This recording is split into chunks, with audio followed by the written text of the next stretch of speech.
avant que ça empire. Il y a eu un cours en SVT là-dessus sur comment la grossesse conduit souvent à avoir un enfant. Adaptation, improvisation. Mais ta faiblesse, ce n'est pas la technique. À l'occasion, je vous mettrai un petit coup de polish. T'es sûr de ce que tu fais? J'ai des fiches très détaillées sur l'anatomie humaine. Je m'en doute. Ça fait de vous un tueur plus efficace, n'est-ce pas? Exact. Ah, non mais t'es fou, pourquoi tu hurles comme ça? Toutes les 5 minutes, il y a une bombe ou je ne sais pas quoi. Bonjour à tous et bienvenue dans notre podcast sur les news ciné sinon rien avec moi pour m'accompagner Moss. Bonjour tout le monde. Gino. Salut à tous. Et à toutes. Et à toutes à chaque fois. Et un invité de marque, Stéphane. Va te enculer. Voilà. C'est sa patte. Batman en plus. C'est qu'il est content hein, quand il dit ça. En général, oui, ça veut dire bonjour. c'est sa manière de vous dire bonjour, hein, Stéphane. Voilà. C'est ça. Le principe de l'émission est simple. On commentera les news de ces dernières semaines. On en débat ensemble dans les cases commentaires afin que vous puissiez également vous exprimer. Nous y répondrons avec plaisir. Des bandes annonces Top Gun 2 et le cinéma est-il devenu woke? Ça commence maintenant. Commissaire, on nous communique que la police a découvert que la victime du second meurtre portait le même nom que la femme tuée ce matin. Monsieur le commissaire, est-il exact que ces deux meurtres ont été commis dans le même ordre que l'annuaire? Alors, première news, The Killer, le thriller de David Fincher avec Michael Fassbender. Si la 3e saison de Mindhunter est toujours mal embarquée, le réalisateur s'est lancé dans un autre projet avec le géant du streaming dans le cadre de son accord. L'adaptation de la série de bande dessinée, The Killer, de l'auteur français Mats, Alexis Nolan, pour son vrai nom. Un projet qui était à l'origine destiné à la Paramount en 2007, mais qui, après des années de faux départs et de problèmes de production, a finalement été confié par Netflix en 2021. Aucun synopsis officiel n'a encore été dévoilé, mais le film néo-noir écrit par Andrew Kevin Walker, celui qui a écrit Seven, devrait se concentrer sur un tueur à gages anonyme, méthodique et solitaire qui se découvre une conscience dans un monde qui lui ordonne d'être sans pitié. Le rôle titre sera tenu par Michael Fassbender, qui a déjà joué dans de grands films comme Assassin's Creed, et donnera la réplique à Tilda Swinton, donc qui a déjà joué dans Constantine. Pour l'instant, aucun aperçu officiel n'a encore été dévoilé, pas même une date de sortie d'ailleurs, mais The Killer pourrait débarquer sur Netflix à la fin de l'année ou au début de l'année 2023. D'ici là, Michael Fassbender sera à l'affiche de Next Goal Wins, la prochaine comédie de Taika Waititi avec Reeves Darby, Will Arnett et Elizabeth Moss. Messieurs, qu'est-ce que vous en pensez? Oh là là. Bah écoute, Michael Fassbender, qu'est-ce que ça m'inspire? Pas des masses, si tu veux. C'est pas Christian Bale. C'est pas Christian Bale, mais on est pas mal on est pas loin du Christian Bale de chez Wish quand même, quoi, tu vois. Cette mauvaise foi. Non, je sais pas, mais Michael Fassbender, moi franchement j'ai été hyper déçu par Assassin's Creed, quoi, tu vois, c'était son interprétation, elle était vraiment monochrome, tu vois, c'était, moi je trouvais que c'était vraiment une merde sans nom. C'était pas le monochrome de Whiteman quand même. C'était pas le monochrome de Whiteman, on est d'accord, mais je veux dire, il en est pour grande partie responsable. Je trouvais que son jeu n'était pas non plus sublime. Dans 300 encore, je trouvais qu'il était plutôt à l'aise. Mais dans Assassin's Creed, c'est une purge, quoi. Après, le principe, je connaissais pas du tout la bande dessinée The Killer. Mais en entendant parler du projet, je me dis pourquoi pas si. Oui, merci. Ouais, je suis Arrête, sur son CV, il y a marqué qu'il parle anglais, là, déconne pas. Parle anglais, sur mon CV, c'est marqué ça. Couramment. Oui, couramment, tout à fait. Niveau C1. Et donc, en effet, le seul truc qui peut être intéressant, c'est d'avoir David Fincher aux manettes, mais par contre, est-ce que Netflix n'aurait pas commandé, du coup, un sous-Seven, tu vois, c'est ça qui pourrait me faire peur, qui reste sur ses acquis, et qu'on voit qu'une pâle copie de ce chef-d'œuvre du 7e art, qui a vu comment Brad Pitt s'émerveiller devant une boîte en carton. Voilà, je n'en dirai pas plus. Mais voilà, pourquoi pas. Après, ça reste du Netflix, donc c'est ce qu'on dit souvent dans notre podcast. Dès qu'il y a cette petite marque, je reste sur mes gardes parce qu'on a rarement vu des très bonnes choses à ce sujet. C'est vrai. Mais bon, je pense J'espère, que de hein. toute façon, notre ami Gauthier nous dira d'en faire un podcast. Il y a de fortes chances. Sûrement, Donc, si c'est David Fincher, pourquoi pas. Vous avez déjà vu Mindhunter, juste, enfin, Non. Dino, déjà, J'ai entendu du bien. Toi, tu l'as vu, Stéphane, je crois, non, aussi. Sûr, excellente Mais série excellent. pure David Fincher. Et une des rares séries où la saison 2 est encore, pour ma part, encore au-dessus de la première. Oui, Où on oui, suit du coup en plus des vrais serial killers, des vraies anecdotes qui ont vraiment existé, etc. Il y a pas mal de... La réalité se mêle assez bien à la fiction. L'interprétation de... tout le monde le dit, hein, et c'est vrai que... comment il s'appelle, Ed Kemper, juste, le mec, c'est un monstre, il est effrayant, et en même temps tellement intelligent, et ça colle tellement la réalité. Non, c'est une super série, on l'a dévoré. Et oui, malheureusement, voilà, saison 3 qui apparemment ne viendra pas et qui, malheureusement, en plus, la saison 2 nous laisse un peu ah non. Ouais, c'est exactement ça. C'est vraiment excellent, les gars, vraiment là-dessus. Je savais que je suis pas un grand fan de Netflix et des productions Netflix, mais là, par contre, les mecs, voilà, ils sont capables des fois de coups de génie. Et après, pour ma part, The Killer, il y a deux choses qui m'intéressent et une chose qui m'intéresse moins. La chose qui m'intéresse moins, c'est clair que c'est Netflix. Alors si Netflix reste en dehors du projet et qui laisse la main libre, à David Fincher, qui a quand même, je pense, la carrure pour dire d'aller se faire foutre à Netflix et de faire son truc. Donc, au moins déjà il y a un machin. Donc de ce côté-là, ça peut le faire. Et du coup, justement, les deux bons points pour moi, c'est déjà David Fincher et moi, je suis désolé, mais Michael Fassbender. Michael Fassbender pour moi, c'est Magneto. Moi dans le premier. Magneto, et enfin bref, dans First Class, je l'ai trouvé juste excellent, avec la scène culte du face-à-face dans le bar en Argentine ou au Brésil, je ne sais plus, avec les nazis. Je me dis s'il arrive à retrouver ce génie qu'il a eu durant cette scène-là ou quoi que ce soit, ça peut donner un truc vraiment sympa, surtout qu'il a vraiment un côté grand, imposant, mais pas forcément physiquement, mais juste par son charisme, sa froideur, etc. Au niveau de l'entrejambe, il a un grand charisme aussi. Tu l'as vu dans Shame. Shame. Ça, je ne l'ai pas vu, c'est vrai, oui. Ah si. Dès le début. Si, il a un grand charisme. Il a un énorme talent. Ah oui, crève l'écran. Donc, moi, ça peut être sympa. Je connais pas la BD, par contre. Ouais, moi non plus. Pour le coup, je viens de découvrir que ça existait. Et c'est français. Wouh. Ah oui, tu vois, Cocorico. En France. Comme quoi, en France, on fait pas que du titeuf, hein, en France. Ouais. Non, on n'a pas de pétrole, mais. Et les gars, on a une super scène science-fiction avec tout ce qui est des années 80, la métal hurlant, etc. On a des super. Valérian. Tu as raison. C'est pas le transpersonnage, c'est le transpersonnage. Le Piercer, c'est français. Le Piercer, c'est français. Mortel avec Enki Bilal, etc. Enfin, non, attention, en BD française, les barons les métabarons, etc. On a une super scène BD en France. C'est juste qu'on est spécialisé dans un marché de niche qui est la science-fiction, puis la science-fiction entre guillemets intellectuelle. Enfin, c'est pas de la science-fiction, j'ai rien contre, mais à la Star Wars. Et le problème, c'est qu'en France, par contre, on n'a pas de budget. C'est-à-dire qu'on l'a bien vu avec Besson. C'est vrai, ça. Et qu'il a voulu monter un projet un peu plus ambitieux, science-fiction, avec Valérian, qui est comme il est. Il n'est pas parfait, mais c'est pas une bouse. Et on lui a craché dessus, on lui a chié à la gueule. Et en plus, le public a moyennement suivi. Enfin, en France, ça a suivi, mais je veux dire, le problème, c'est pas le matériel de base qu'on a en France, c'est les Français qu'on a. En fait, on donne pas de budget. Je te trouve un peu sévère. C'est pas forcément les Français, c'est la presse française qui se veut spécialiste du cinéma, Télérama, tout ça, qui vont te les déglinguer, quoi. Ciné Live et tout. Parce que c'est trop. Ah, c'est hollywoodien, ben non. Exactement. À la base, ça vient chez les gars. Arrêtez. Ouais.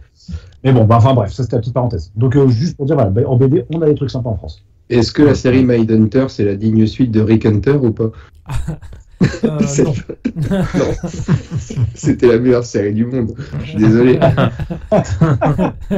T'imagines le mélange de merde. Ouais.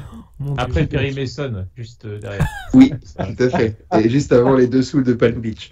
Il y a eu plein de nibards, t'es fou là. Forcément vu comme ça. Un avis peut-être Mus aussi sur. Moi ça me botte bien, écoute, hein. Comme a dit Gino, on me dit à chaque fois, dès qu'il y a le logo Netflix, tu fais ça pue la merde.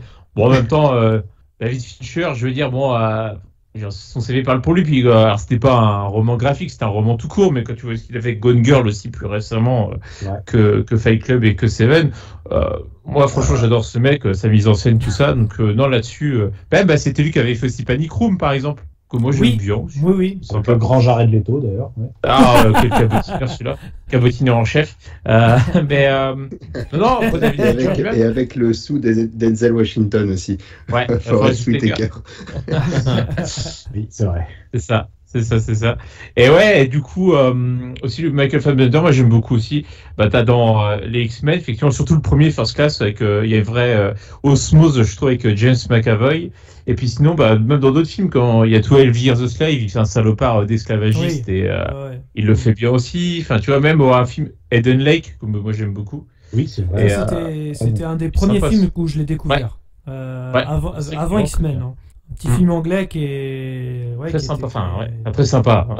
Sympa, il est très bien fait. Oui, attention, c'est violent quoi. Non, c'est pas un petit film très sympa. Bon, c'est pas regarder en film, on peut regarder en famille par contre. Voilà, c'est avec les gosses. Mais... Voilà, donc non, moi franchement, les deux me bottent bien et j'ai hâte de voir. Voilà, le côté Netflix me fait moins peur quand c'est avec des mecs comme ça, quoi. Donc je me dis pourquoi pas, mais je suis quand même déçu que ça sorte sur une plateforme. Là, c'est encore une fois le côté toujours vieux qu'on fait bien chaque podcast. David Fincher au cinéma, ça fait un bail. Ça me fait chier quoi, que ce soit les plateformes qui raflent ce genre de trucs. Ça devrait être dans les salles obscures. Mais bon, c'est ainsi. Il faut vivre avec son temps. Hein. Et puis le Covid a fait du mal. Je sais pas si vous avez vu, rien à voir, mais c'est quoi? C'est la branche CGR qui est mise en vente apparemment. Ah ouais? C'est pas dans mes news là pour le coup, mais non, je sais pas. Je vérifie en parallèle, cher auditeurs. C'est la vérification par un huissier de justice. Oui, la cellule fact-check. Numéro 2 français des cinémas CGR se met en vente. Oui, c'était bien ça. Ouais, putain, c'est chaud quand même. C'est pour ça, attention les gars, on se rend pas compte, mais le Covid, ça fait très très mal. Et puis ça a changé les habitudes. Ça a changé plus que chose. Ouais, moi, je le vois quand je vais au cinéma. Il y a de moins en moins de monde, mis à part quand on a été voir Spider-Man où effectivement la salle était blindée. Mis à part ça, même The Batman, c'était timide, je trouve. C'est pas ouf. Nous, on était une dizaine dans la salle. Ouais. Après, moi, j'ai attendu presque 2 semaines avant d'aller le voir, mais on était une dizaine dans la salle, quoi. Mais c'est une cicatrice. Ouais. Alors peut-être que le prochain film, en tout cas, dont on va parler, va ramener les gens en salle, qui sait, puisqu'on va parler de Top Gun Maverick. L'acteur Tom Cruise continue de donner des sueurs froides aux studios hollywoodiens, puisque, en effet, entre les débordements de budget du prochain Mission Impossible et le conflit entre l'acteur et la Paramount sur la stratégie de diffusion du long métrage par le studio Top Gun 2 se dévoile. Oui, dans ces images, nous retrouvons les nouvelles recrues du film de Joseph Kosinski, à savoir Miles Teller, Monica Barbaro et Glenn Powell. Face à eux, l'ancien du film de Tony Scott, Tom Cruise, est accompagné de quelques visages connus, comme celui de Jennifer Connelly. Débutent alors quelques notes de piano qui accompagnent un Tom Cruise, bientôt soixantenaire, je vais y arriver, désormais soulevant une bâche qui cache une moto. Ce n'est évidemment pas sans nous rappeler le set du premier film, le tout iconisé par une caméra en contre-plongée. En résulte une bande-annonce au montage à l'atmosphère banale, mais qui nous promet pas moins un film d'action techniquement abouti qui risque de nous décrocher la mâchoire plus d'une fois sur le grand écran. Il faut dire que Top Gun Maverick a été réalisé par Joseph Kosinski, le metteur en scène derrière les pas inintéressants Tron l'héritage et Oblivion.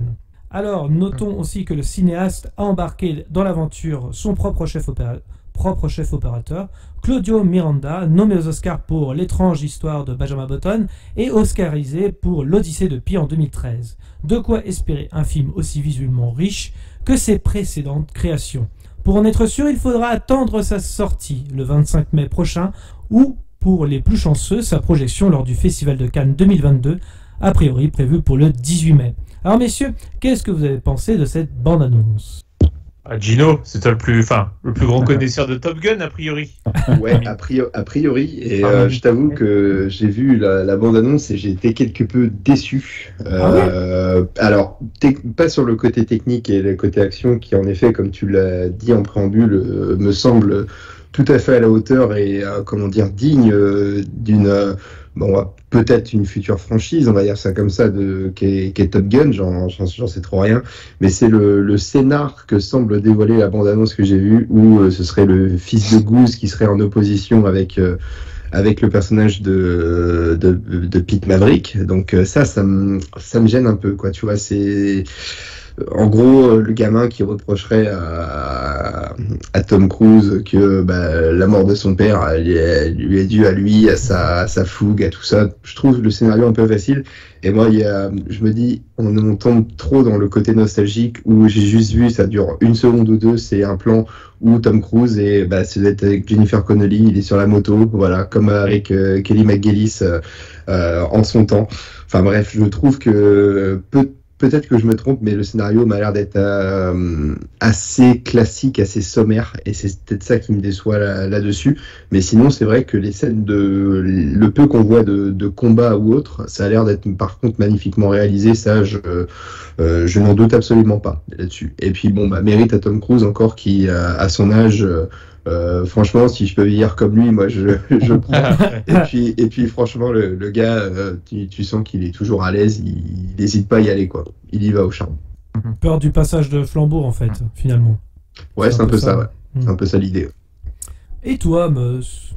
Moi, écoute, comme je disais, le premier film, j'ai dû le voir étant gosse, mais je m'en souviens plus. Donc, ça peut être l'occasion de le revoir. Moi, la bande-annonce, je pense, ça a l'air bien fait, comme tu l'as dit, en fait. Ça a l'air bien filmé. Au niveau action, je pense, ça fera très bien le café, hein, comme on dit souvent. Après, il y a un truc qui m'a un peu dérangé, mais c'est peut-être que moi. Je vous la mets dans la conversation, les gars. C'est la photo, le petit portrait de Val Kilmer. J'ai trouvé ça un peu... je sais pas, c'est retouché, non? C'est moi ou enfin, il y a que moi que ça choque? Ah, c'est la photo du premier film. Ah pour moi c'est retouché. Enfin bref, je trouvais ça un petit peu bref. Et je l'ai mis la photo. Et il me semble que c'est. Ah oui, en effet, c'est très numérique. Hein. Ça, c'est très numérique. Hein. C'est très lisse. Très regardé, mais il me semble que c'est celle du premier film. Ah oui, non, j'ai rien dit. J'ai rien dit. Voilà. Donc les frères Bogdanov ne sont pas morts. C'est moche. Ça date pas du premier film du tout. Hein. Non, j'ai rien dit. Oubliez ce que j'ai dit. Et du coup, bref, ça m'a dérangé un peu. J'ai fait OK, bon, ouais. Et sinon, je suis pas trop d'avis. Faut d'abord que je me fasse le 1 pour aller voir le 2. Forcément, ça sera quand même mieux pour comprendre. Bon, pourquoi pas. En tout cas, je me dis sur l'année, tu vois, il y a tellement peu à se mettre sous la dent que ce petit Top Gun Maverick, pourquoi pas, quoi, pour se détendre et tout, enlever un peu le cerveau et passer un bon moment. Je pense qu'il y aura moyen. Ça cochera les cases. Pour essayer de dire ça, je t'invite vraiment à revoir le premier, comme j'avais dit au moment où on avait fait nos attentes pour l'année. Si je peux faire juste un petit rappel, t'oublies, tu débranches le cerveau. C'est vrai que le scénar est pas profond, mais par contre c'est un film purement années 80, testostérone à mort. Mais par contre c'est un pur moment de kiff. Moi j'adore. C'est le premier il m'a complètement convaincu. Donc l'occasion de s'envoyer en l'air. Comme on a des goûts à peu près similaires au niveau cinéma, mon cher Meuf, je pense que tu devrais y trouver ton compte. On aime des grands films comme Daylight. Mais par contre débranche le cerveau. Ouais. Ok, non mais je m'y attendais un peu, mais ouais. Donc pourquoi pas. Et toi, Stéphane, qu'est-ce que tu as pensé de cette bande-annonce? Alors, je l'ai pas vu, tout simplement parce que Top Gun, c'est clairement pas ma came. C'est kitschounet. Alors pourtant, je suis un grand fan des films des années 80, à l'époque près, et surhomme réganien, machin, etc. Mais alors là, Top Gun, c'est quand même le film iconique chez les gays. Enfin, c'est quand même spécial comme délire. Non mais voilà, il y a plein de trucs quand tu le revois avec les années, tu la vache, c'est magnifique quoi. Il y a des scènes, les scènes de douche, etc. Tu vois, c'est magnifique. Enfin bref, on s'en fout de tout ça, mais moi je peux pas le regarder en mode sérieux puisque moi j'ai découvert Top Gun via Hot Shot. Hot Shot parodié Top Gun. J'ai vu Hot Shot et du coup, sachant que ça venait de Top Gun, je sais que je vais pas pouvoir le regarder en mode. C'est comme Scary Movie avec Scream quoi. C'est exactement ça. C'est dur. Et parce que c'est pareil, j'ai découvert Scary Movie et j'avais jamais vu Scream quand j'ai vu Scream après. Je pouvais pas, c'était je déteste Scream. Top Gun, donc moi j'ai pas du tout la nostalgie qui me prend dessus. Alors que j'adore Tom Cruise, j'aime beaucoup Tom Cruise, on l'aime ou on l'aime pas, c'est vrai que c'est un personnage, c'est quelque chose. Moi je trouve qu'en tout cas il a des couilles.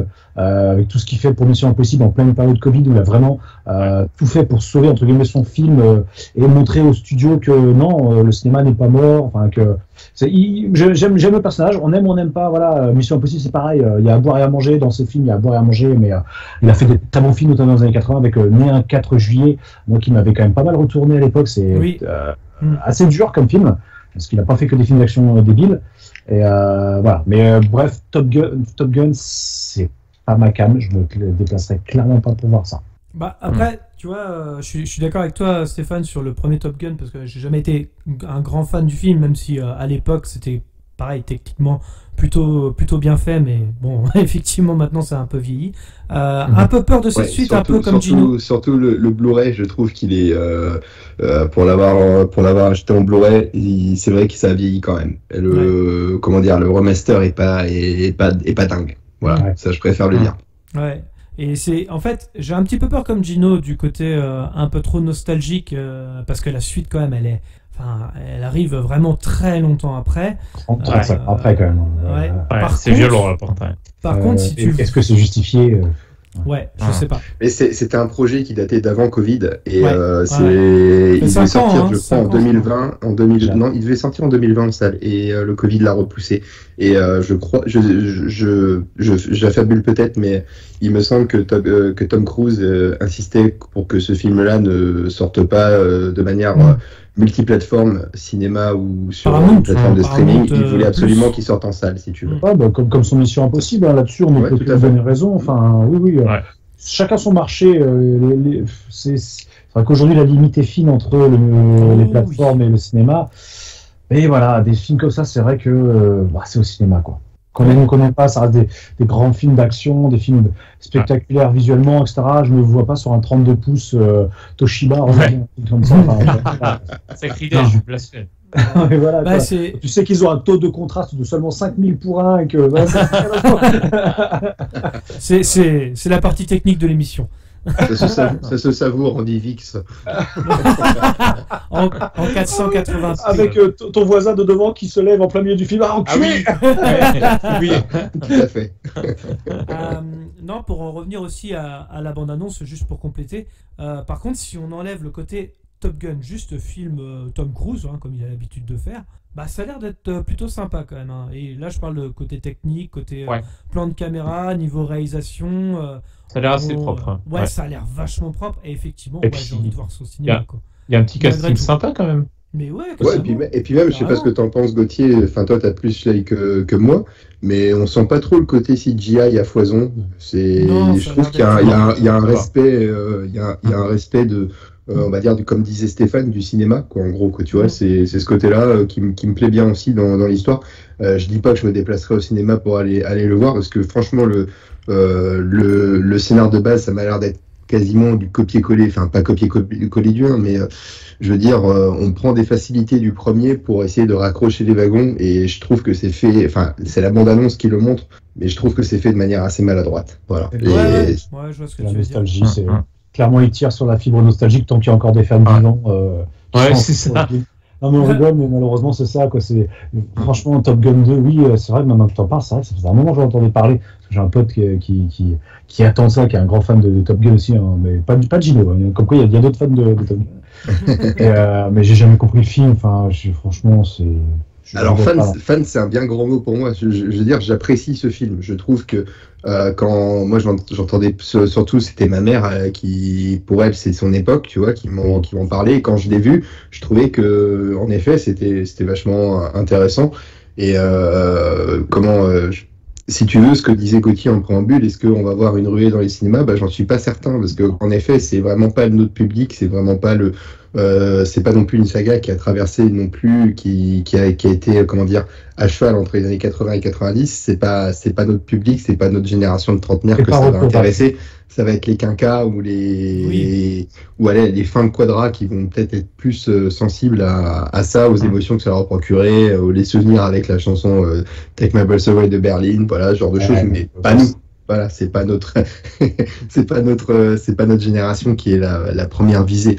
Mais par contre, Par contre, ceux qui apprécient Tom Cruise ou autres, en effet, moi je peux que leur conseiller de regarder le premier Top Gun. Alors après, c'est pas un film que tu vois et revois 4 fois dans l'année. Non, je dis pas ça, mais par contre, ça reste un classique du cinéma à mon sens, quoi qu'on en pense. Voilà. Et Non, tu vois, quand même, justement, là, excuse-moi, Goth, Vas-y. je vais rebondir par rapport à Joseph Kosinski, justement, qui, comme tu l'as dit, a réalisé Tron l'héritage.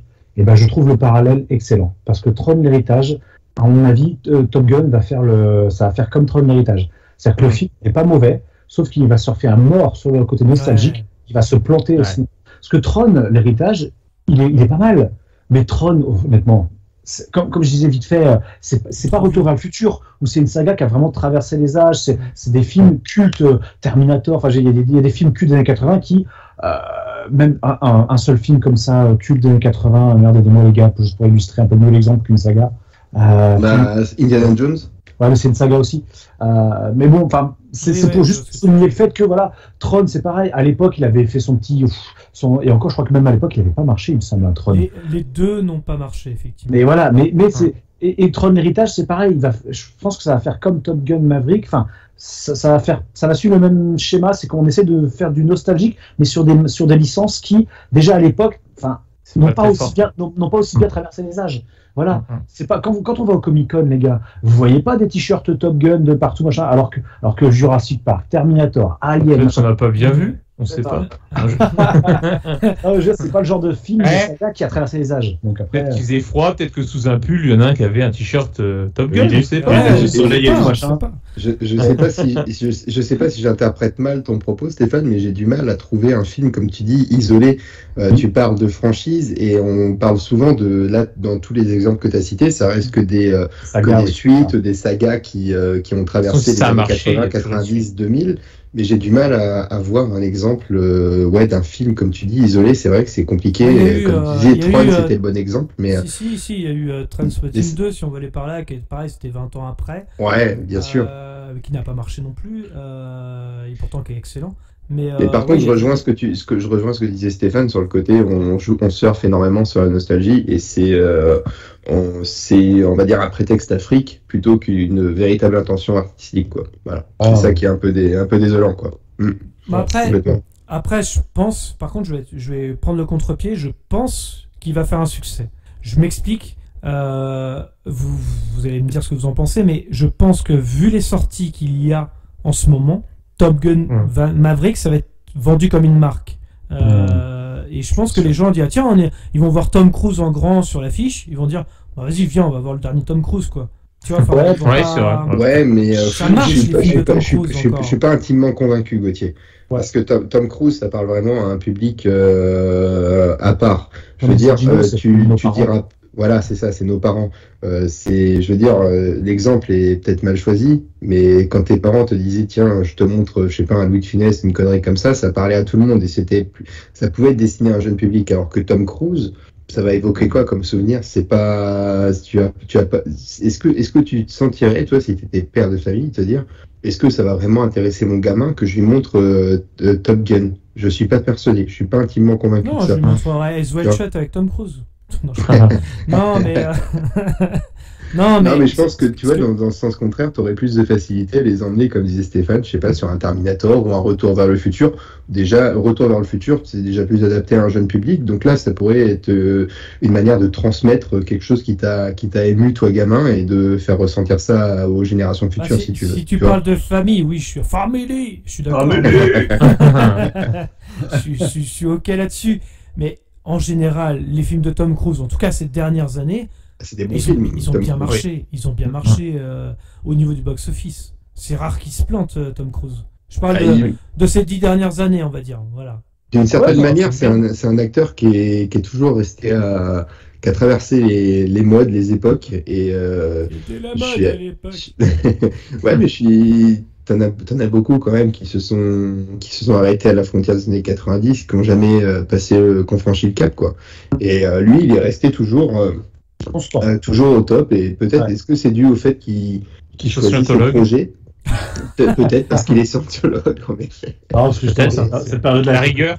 Cette période-là est assez compliquée, justement. C'est parti dans ce délire scientologie. On se rappelle tous, ça avait marqué à l'époque Oprah, quand il était chez Oprah, là, qu'il avait pété un câble. Il sautait sur la table et tout, ou sur le canapé. C'était un peu gênant.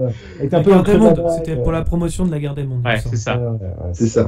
Mais par contre, ce qui est quand même, ce qui l'aide aussi, que tu as cité l'exemple, c'est vrai qu'il traverse ces époques avec les Missions Impossibles qui sont tous, comme tu dis, il y a à boire et à manger, mais globalement, ils sont tous bons, quoi. Globalement, je dis bien globalement. Voilà, sauf le 2 qui est vraiment mauvais, on va pas se mentir. Les autres ça oscille entre le sympa et le très bon. Donc... Ouais, mais comme c'est une saga qui revient de manière récurrente et pas trop rapprochée à l'image de ce que peut faire Marvel, par exemple, ça va. Je trouve que ça reste quelque chose. Ça reste quelque chose d'intéressant là-dessus, quoi. Voilà. Complètement. Donc, à voir après, de toute façon, l'avenir nous le dira dans un mois. Dans un mois et demi. On reviendra dessus si jamais. Je peux que lui souhaiter d'avoir un même retour fracassant qu'a pu le faire George Miller pour avoir sur Mad Max Fury Road, quoi, qui était simplement génial et qui a remis au goût du jour la licence. C'est pas le même niveau. C'est pas le même niveau. Mad Max dès le départ, c'était excellent. Ouais, c'était excellent dès le départ. Donc, tout à fait. T'as une trilogie, donc déjà t'as plus de matière. Même le 3 le 3, il a assez défauts. Il est pas si nul que ça. Non, franchement, il faut arrêter. Non, il est pas si nul que ça. Il a des idées. Les gens ils disent juste qu'il est nul parce qu'il y a Tina Turner, mais il faut arrêter ce raccourci-là, quoi. Il est plus kitschouné. Non, il est plus kitschouné. Il est moins violent que les deux premiers, oui. Mais il est pas mauvais, faut arrêter. J'ai une tendresse pour le premier, même si le 2 est beaucoup plus rythmé, j'ai une tendresse pour le premier Mad Max, moi. Gino, mais tu me fais tellement plaisir, mec. Ah oui, c'est vrai que pareil, j'ai toujours préféré le premier. D'ailleurs, au passage, il passe au Cinéville, le premier. Ah ouais, c'est vrai. Alors, ça peut être une bonne idée, ça. Carrément. Donc voilà, c'est au Cinéville de Laval, pour faire un peu de pub pour la Et de Laval en France, pas au Québec. Eh bien, on va pouvoir passer aux Oscars, les Oscars 2022. J'ai juste noté. Vas-y. Ouais, juste noter un truc que je savais pas. J'ai vu que dans le casting de Top Gun, il y avait le fils de Bill Pullman que je ne connaissais pas. Il ressemble vachement à son père, tu vois. Franchement, je me dis, il pourrait prendre la suite. S'il y a un Casper 2, c'est pour lui. Je m'attendais à une la mode des remakes. On n'est pas à l'abri. C'est maintenant pas de rajeunissement numérique. C'est bon, on y est. Non, mais franchement, c'est assez ouf. Il ressemble vachement. Et voilà. Non, je dis ça parce que j'adore beaucoup. Enfin, j'aime beaucoup Bill Pullman, donc c'est pour ça que ouais, c'est ça. Par contre, je trouve que du coup, maintenant que tu m'as montré la photo, je trouve que Val Kilmer, il ressemble pas du tout à Val Kilmer. Ah, c'est dégueulasse. Hein. Ouais, d'accord. C'est CGI horrible. Puis il a dû faire un sacré régime, le père. Le père. Ah, c'est moche là. D'ailleurs, il y a un formidable documentaire sur Val Kilmer, si jamais vous avez l'occasion. Je sais plus, je crois qu'il s'appelle Val directement. Val. Ouais, un truc comme ça. Donc si vous avez l'occasion, c'est vraiment intéressant sur la vie de l'acteur. Donc voilà. Est-ce que vous avez quelque chose à rajouter sur Top Gun? Vous pensez qu'on a fait le tour? Non, on a fait le tour sur Top Gun, je crois. Eh bien, on va passer aux Oscars 2022, oui, parce que ça fait grand bruit. Tandis que la séquence marquait la domination sans partage des plateformes, Apple TV et Netflix étant repartis avec les deux récompenses les plus prestigieuses, attribuées respectivement à l'insignifiant Coda et l'acclamé The Power of the Dog de Jane Campion, c'est finalement Will Smith qui a fait parler de lui pour de triviales raisons. Alors, messieurs, je vais commencer par la première question. Qu'est-ce que vous avez pensé de la sélection de cette année? Je parle bien de la sélection, pas des gagnants. Hein. Bah, Osef sur 20, non? Je sais pas. Enfin, on peut dire je ça. partage le même avis que Osef sur 20. Je pense, encore une fois, non, mais ça en dit long sur. Enfin, après, c'est subjectif, hein, encore une fois, mais sur quand même la qualité globale des films qu'on peut voir. Parce que, enfin, je veux dire, pour moi, il y a une dizaine d'années, enfin, j'ai jamais été en mode à me lever à 3h du mat pour autant regarder la cérémonie, mais ça restait un événement, tu vois. J'avais hâte de voir qui était récompensé. T'avais des putains de cinéastes. C'est pas pour dénigrer les cinéastes actuels, hein, qui ont aussi des qualités, attention, mais là, à l'heure actuelle, il n'y a rien qui m'emballe, quoi. Moi, je me rappelle à l'époque où j'attendais de voir qui de Avatar ou des mineurs allait avoir le truc, la statuette, tu vois. J'attendais, je me rappelle aussi quand il y avait The Artist pour Jour du Jardin, voir s'il allait décrocher la timbale, etc. Et là, enfin, franchement, il y a rien qui m'emballe, mais ça fait un moment, ça date pas de cette année, quoi. Moi, perso, tout ça, Osef sur 20, dans le sens où bah, tu l'as dit toi-même, tu vois, c'est quoi, t'as dit très oubliable Coda, enfin, tu sais, c'est quoi, c'est ça? Insignifiant le mot, parce que Coda, c'est le remake américain de La Famille Bélier, et je trouve que Eric Lartigot, qui est un réalisateur que j'aime beaucoup en France, avait quand même cette, enfin, je trouvais que c'était mieux réalisé par rapport à, enfin, La Famille Bélier était mieux réalisé que Coda, parce que j'ai vu les deux et franchement, Coda, c'est pas, y a rien de plus, quoi. Et puis c'est pas en termes de réalisation que t'as le petit quelque chose, quoi. Juste mettre, oui, on a vraiment mis des acteurs qui étaient vraiment sourds-muets. Mis à part ça, justement, c'est où la prestation quand justement tu as je sais plus comment il s'appelle le Belge là qui joue dans La Famille Bélier. François Damiens. Il a dû apprendre le langage des signes. Là, c'est une vraie prouesse, enfin, sur le coup, parce que tu vois, en tant qu'acteur, tu te dis, il y a quelque chose, quoi, tu vois. Ouais, mais après, le problème, Gauthier, c'est que je suis d'accord avec toi, mais quand on est aujourd'hui dans une génération, enfin dans une idéologie où si tu n'es pas trans, tu ne peux pas. Attends, t'as de l'avance. Non, mais ça va permettre de non mais regarde la polémique où un acteur qui n'est pas trans n'a pas le droit, limite n'a pas le droit de jouer un personnage trans. Que qu'un acteur qui est métis est jugé pas assez noir pour jouer le rôle d'un noir, etc. Quand tu as une mentalité comme ça, tu prends pas de risque et tu prends des vrais sourds et muets. Comme ça, tu dis, oh là, c'est beau, machin. Ça va permettre de se pignoler dessus en mode, ah, c'est génial, mais c'est incroyable. Oh là là, mais oui, mais enfin, les minorités ont leur visibilité, nanana. C'est très bien. Après, je dis pas, hein, c'est très bien qu'on prenne des nouveaux visages, etc. Oui, parce qu'on connaissait pas l'acteur. Voilà. Mais si malheureusement le pauvre, on le prend juste parce que c'est bon, t'es sourd, tu passes pas. C'est une forme d'hypocrisie en fait, finalement. Oui, voilà. Tout à fait. C'est très américain. Quoi. Je reprends à l'époque un film qui a aujourd'hui ferait presque, j'imagine, ferait polémique, Rain Man, où Dustin Hoffman à l'époque avait livré une performance tout en justesse et tout en finesse qui avait été saluée, machin, etc. Aujourd'hui, on lui dirait quoi? T'es pas un autiste, t'as pas le droit de jouer un autiste. C'est vrai, c'est ça. Je vais aller plus loin dans ton propos, du coup, parce que j'ai d'autres exemples, mais on en reparlera un petit peu plus en développant après pour le débat, en l'occurrence. Mais je pense à un film comme Laurence Anyway qui parle de transsexualité, justement, où c'était un acteur français qui jouait le rôle du transsexuel, mais ce n'était pas un transsexuel, et il jouait super bien, quoi. Jared Leto dans Dallas Buyers Club. C'est plus comment on appelle ça déjà, il se déguise en femme, c'est pas vraiment un trans. Il est travesti. Bon, bref, voilà, c'est pas. C'est pour rebondir sur le fait que voilà, lui c'est. Et un autre film de Xavier Dolan qui parle de cette hypocrisie qui s'appelle The Death and Life of John Donovan. Qui était vraiment très bien là-dessus, où justement c'était Kit Harington, donc Jon Snow, qui est homosexuel normalement dans le film, et qui est obligé de cacher son homosexualité en étant en couple tout au long du film avec une femme, justement, parce que sinon ça brise sa carrière d'acteur. Enfin, tu vois, t'as vraiment cette opposition, justement, où le côté Hollywood hypocrite et compagnie, quoi. Donc, voilà, hypocrisie. Je colle une baffe à un comédien qui fait une blague. Bon, Chris Rock, on aime, on n'aime pas. Je colle une baffe, à un mec qui sort une blague. Et après, je parle d'amour. Je fais un discours. C'est ça. On est dans cette hypocrisie. On est à un level incroyable, quoi. D'ailleurs, c'était ma troisième question, mais la deuxième question est qu'avez-vous pensé des gagnants dans l'ensemble? Alors, je vais quand même les citer. On a 6 Oscars pour Dune. Tout ce qui est technique, notamment.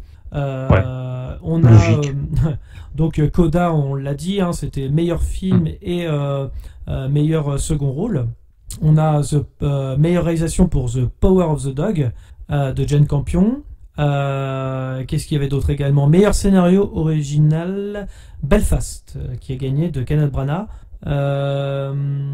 Donc voilà, meilleur film d'animation, c'est forcément Disney, c'est El Canto, par exemple. Et on a 2 Oscars aussi, il faut le citer, pour Zack Snyder. Un pour Army of the Dead, pour le film du public. La boucle est bouclée, Stéphane est là ce soir.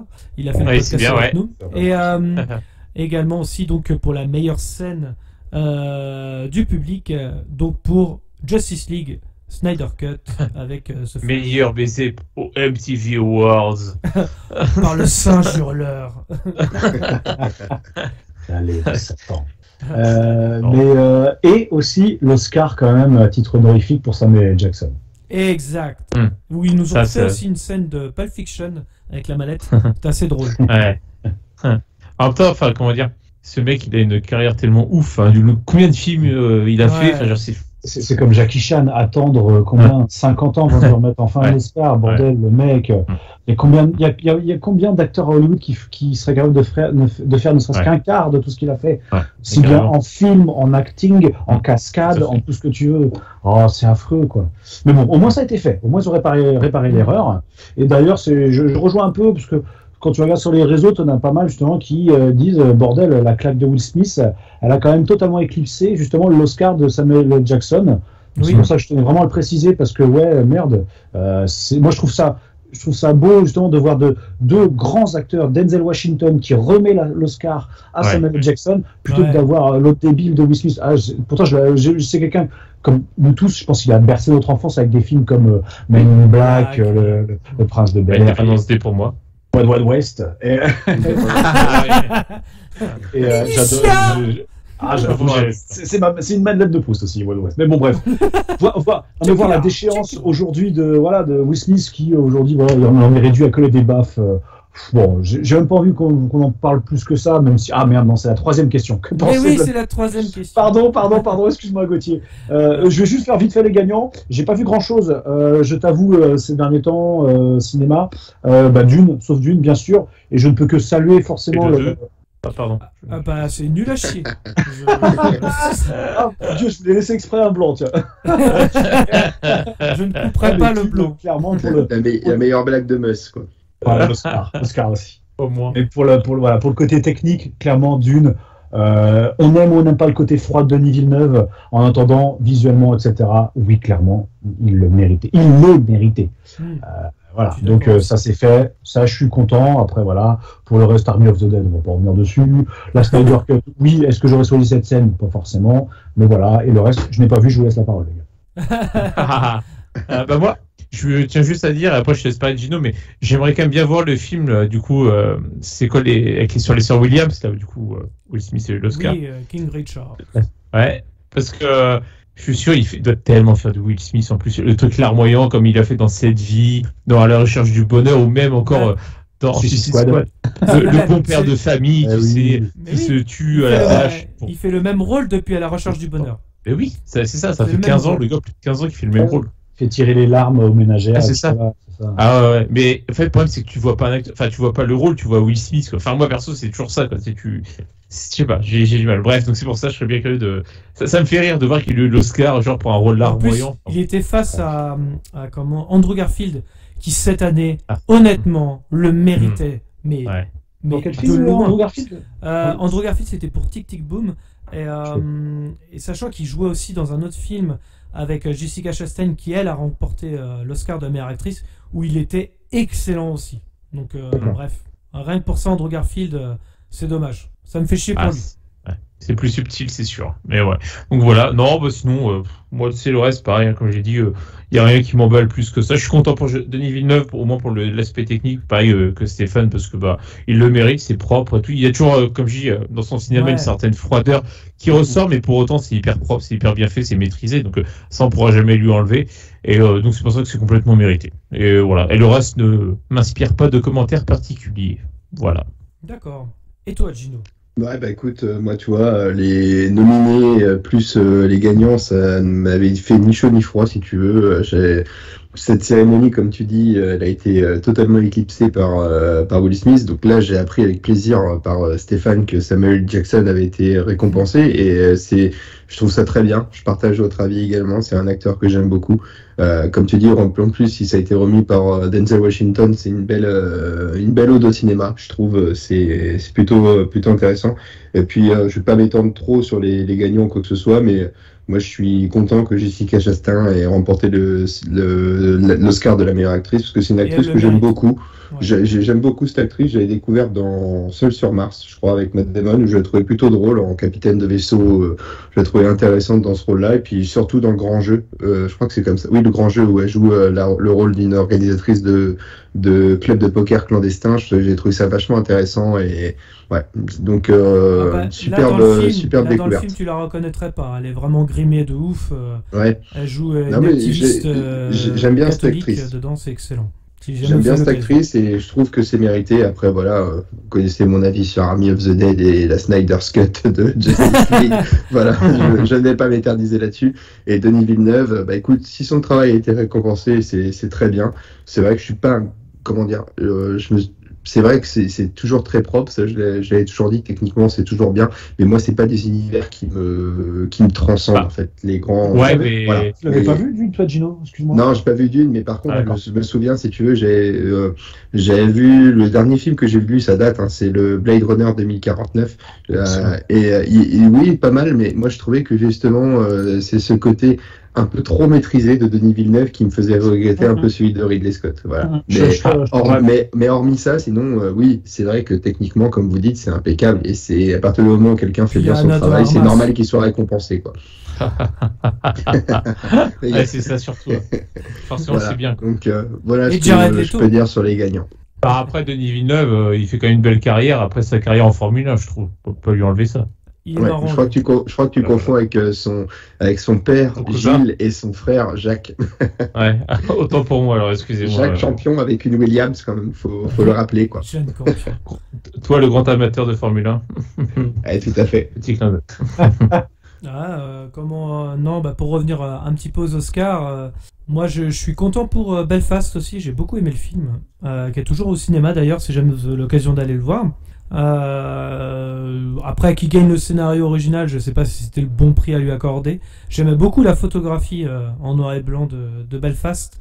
Bref, bon, après c'est autre chose, mais la photographie c'est quand même Denis Villeneuve, donc je dis pas non plus. Belfast, c'était une bonne chanson de Bonnet M aussi, je crois.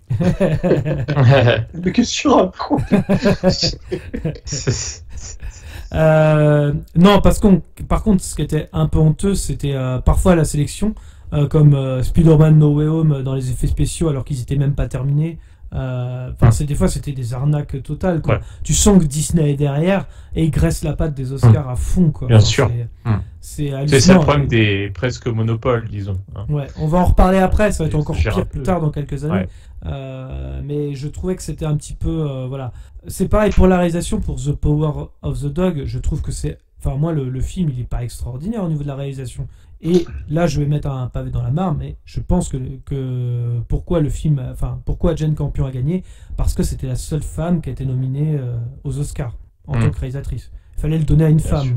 Mais c'est à la fois bien et pas bien, parce que finalement, le film, niveau réalisation, on s'en fout, parce que Power of the Dog, c'est chiant. Il y a eu une blague, d'ailleurs, pendant les Oscars, que j'ai trouvé très drôle, où je sais plus qui c'est, quelle actrice qui disait que pour rigoler, ouais, Power of the Dog, j'ai adoré, ça fait 3 fois que je le vois, je suis à la moitié du film. Bah tu m'étonnes, t'arrives pas à le finir parce que c'est chiant. Mais elle avait raison dans l'ensemble. Je trouvais ça intéressant justement qu'elle parle de ça, parce que c'est exactement ce que j'ai ressenti devant le film. C'est chiant. Ça m'a rappelé un petit peu, je vais mettre des haters là en plus, mais tu te rappelles No Country for All Men, Moss. Ah oui. Oui. Putain. Vous avez pas aimé No Country for All Men? Ah non. Moi j'ai bien aimé No Country for All Men, moi. Ouais. J'ai bien aimé l'ambiance. Au bout de 25 minutes, première réplique. Ouais. Oui. C'est chiant. Hein, ouais, c'est ça. C'est vrai que là-dessus, il est pas très bavard. Je suis d'accord, mais. J'aime bien l'ambiance, et puis après, c'est pareil, l'acteur, c'est Benicio del Toro, je crois, qui fait le grand méchant. Non, c'est Javier Bardem. Pardon. Ouais. Il est excellent. Javier Bardem, attention. Il m'a jamais fait autant flipper que dans ce film. Ouais, non, il est vraiment menaçant, vraiment. Avec son pistolet à mais je comprends parfaitement que c'est spécial. Il est spécial quand même. Pardon, c'était la petite aparté. Donc, team Chris Rock pour tous, alors. Écoute, si tu veux que Will Smith souhaite défendre sa femme, je le comprends aisément. Par contre, c'est la manière, quoi. Il y a le fond et la forme. Le fond je suis ok avec lui. La forme est moyenne. Voilà, clairement. Je vais pas m'étendre là-dessus parce qu'on en a trop parlé dans les médias, tout ça. Moi, je suis d'accord. Je trouve que chacun doit se faire son idée. Je trouve qu'il n'y a pas de mauvaise interprétation de l'histoire. Après, voilà, chacun pense ce qu'il veut de là-dessus. C'est libre à chacun d'avoir une opinion. Enfin, encore une fois, ce genre de scandale à la con, c'est très américain. Et moi, j'en ai rien à branler, perso. Oui, c'est comme de la merde. Le Nibar de Janet Jackson avec Justin Timberlake. Ouais, c'est ça. Tout à fait. Oh mon dieu. Oh mon dieu. Il y a plus important. Oui, non, mais voilà, c'est encore... Attention, petit téton. Ouais. Et comme pour beaucoup, je me suis demandé si la séquence n'était pas non plus surjouée, quoi. Tu vois. Et il y avait de quoi se poser la question. Rappelons quand même que Will Smith a démissionné de l'académie. Il n'y a pas très longtemps. Il y avait un autre grand acteur qui avait tenté une chose pareille aussi sur un plateau télé, Elie Moon. Oui, je ne sais pas si vous vous rappelez. C'est pas ça, le plateau d'Ardisson qui s'était fait. Oui, je crois que quelqu'un comme ça qui avait essayé de se faire un coup de pub comme ça où il cassait, il se battait avec un mec. Et du coup, oh, mon Dieu, mais qu'est-ce qui se passe? Et en fait, après coup, ça a été, il a avoué que c'était un sketch. C'était très gênant. Ouais, c'était ultra gênant. Donc voilà. Donc forcément, on y a pensé. Moi perso, c'est vrai que j'y ai pensé aussi. C'est un sketch et puis. Non. Bon, enfin, mais bon, après, je comprends que Chris Rock, comme on disait encore ce week-end, n'a pas le talent de Ricky Gervais. Mais voilà, pour les discours, non, après, il méritait plus la baffe dans le sens où ta gueule, t'es lourd. C'est ça, ouais, tout à fait. Là, c'était absolument ridicule. En plus, le voir parader après comme un coq tout fier. T'as vu, j'ai fait le bonhomme, j'ai défendu ton honneur. C'était gênant, c'était ridicule. Son discours sur l'amour aussi était un peu ridicule. Juste après, c'est ridicule. Je trouve ça très bien que, par contre, Hollywood ait réagi quand même en mode, non, par contre, on ne peut pas cautionner ça. Parce que l'image que ça renvoie, c'est vraiment pas à l'esprit. Au bout d'un moment, c'est une vanne. Certes, la vanne est pourrie, c'est une vanne. Dans ce cas, encore une fois, on en revient à un délire de la on tease un petit peu, on en revient à un délire de la woke culture où on peut plus rien dire, entre guillemets. Heureusement que c'était pas un blanc, hein, parce que ça aurait été drôle. Ouais, parce que alors là, racisme. Mais non, mais voilà, je sais que c'est souvent détourné cette phrase-là, on peut plus rien dire, en mode le vieux con qui dit ça, machin. Mais voilà, malheureusement, ce genre de truc fait. L'humour, oui, comme c'était des proches, je crois qu'il était ça, on peut rire de tout, pas avec tout le monde, c'est comme ça. Non, mais je remarque que moi, personne ne m'a jamais défendu sur ma calvitie, personne n'a frappé quelqu'un qui se moquait de moi sur ma calvitie. Donc, Thomas, il te défend. Ouais, heureusement. Tom. Les vendeurs de perruques te défendent aussi, Gauthier. Heureusement que tu es là. Mais la coiffeuse, heureusement, est là pour te rappeler que on va essayer de cacher les dégâts, quoi. On va tricher. On va tricher un peu, maintenant on va tricher beaucoup. Ouais. Du coup, je change de coiffeuse à chaque fois qu'on me dit ça. Donc là, je suis rendu à ma 3e coiffeuse. En tout cas, c'est un plaisir d'avoir Stéphane avec nous, parce que je n'aurais jamais pensé à faire la comparaison entre Elie Moon et Will Smith, donc je suis ravi. J'ai une culture, tu sais, Gino, toi et moi, là. Vous auriez un enfant, ce serait un génie. Pardon? Tellement, j'ai pas entendu Gauthier. Vous auriez un enfant, ce serait un génie. Ah oui, bien évidemment. C'est sûr, ouais. On va passer à une autre news sans en être une, mais voilà, Matt Reeves a dévoilé son Joker dans The Batman. The Batman tente de cacher des problèmes d'écriture évidents sous un phare sombre censé lever au-dessus de la masse de films de super-héros grand public uniformisés. La fin du long métrage n'a pas échappé à la marvelisation des superproductions avec une fausse scène post-générique gênante où le Sphinx de Paul Dano déclenche le fou rire du nouveau Joker, campé par Barry Keoghan, qui a également mis un pied chez Marvel dans Les Éternels. Lors d'une récente interview avec Variety, le réalisateur Matt Reeves a en effet dévoilé les origines de son Joker, qui n'est pas sans rappeler la version de Todd Phillips, qui faisait également un rire caractéristique du personnage d'un trouble pathologique. Alors il dit, Matt Reeves, c'est comme le fantôme de l'opéra, il a une maladie congénitale qui l'empêche de s'arrêter de sourire et c'est horrible. Son visage est à moitié caché pendant la majeure partie du film, il ne s'agit pas d'une version où il tombe dans une cuve d'acide, ou en tout cas de produits chimiques, et où son visage est déformé, ni de ce que Christopher Nolan a fait en entretenant le mystère de la façon dont il a eu ses cicatrices. Et si ce type avait cette maladie depuis sa naissance et qu'il était maudit, il avait ce sourire que les gens fixaient et qui était grotesque et terrifiant.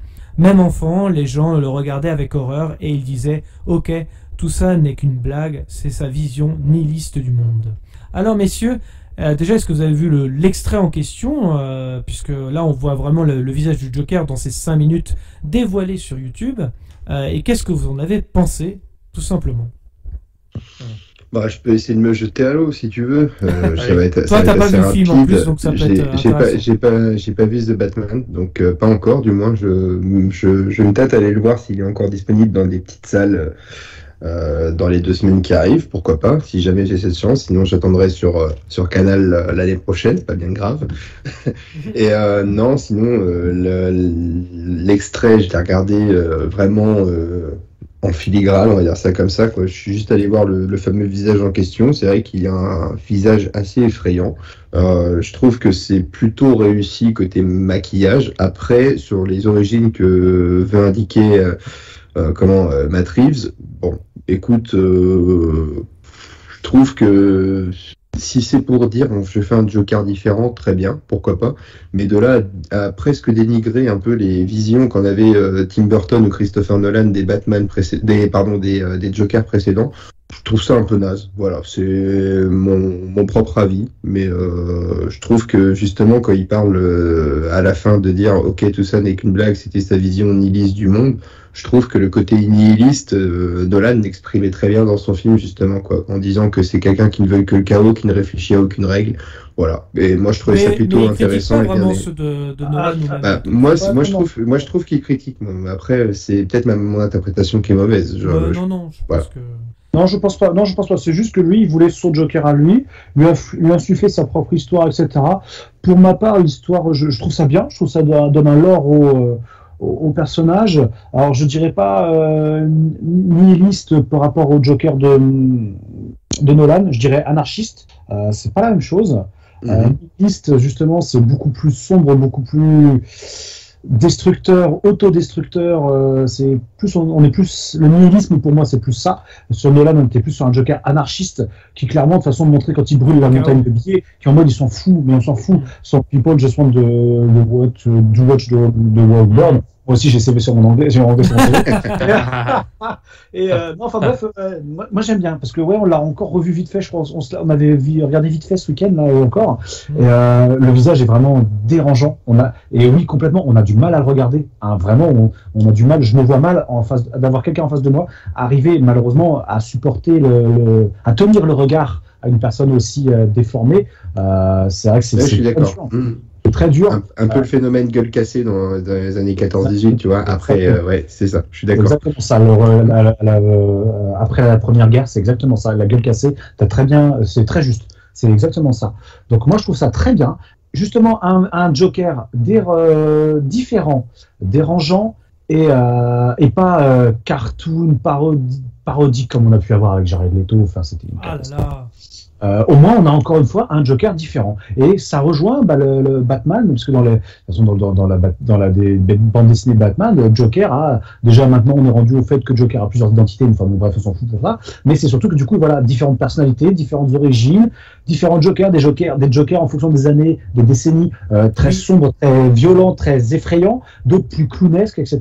Et je trouve que dans le cinéma, ça suit ça. On a eu le Joker de Tim Burton assez clownesque, qui était pas vraiment effrayant, mais mais très drôle. Enfin, drôle. Mafieux en même temps et voilà, un peu clownesque.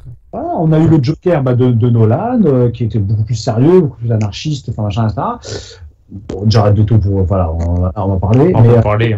Voilà. Et là, on a un Joker, ouais, justement, qui a l'air très sombre, très inquiétant. Ouais. J'aime beaucoup. J'aime bien, pour ma part. Et toi, Amos? Eh bien, pour ma part, alors ça c'est évidemment subjectif. L'acteur, je le connais pour ainsi dire pas, ou en tout cas très peu. J'ai vu qu'il était dans l'Internet.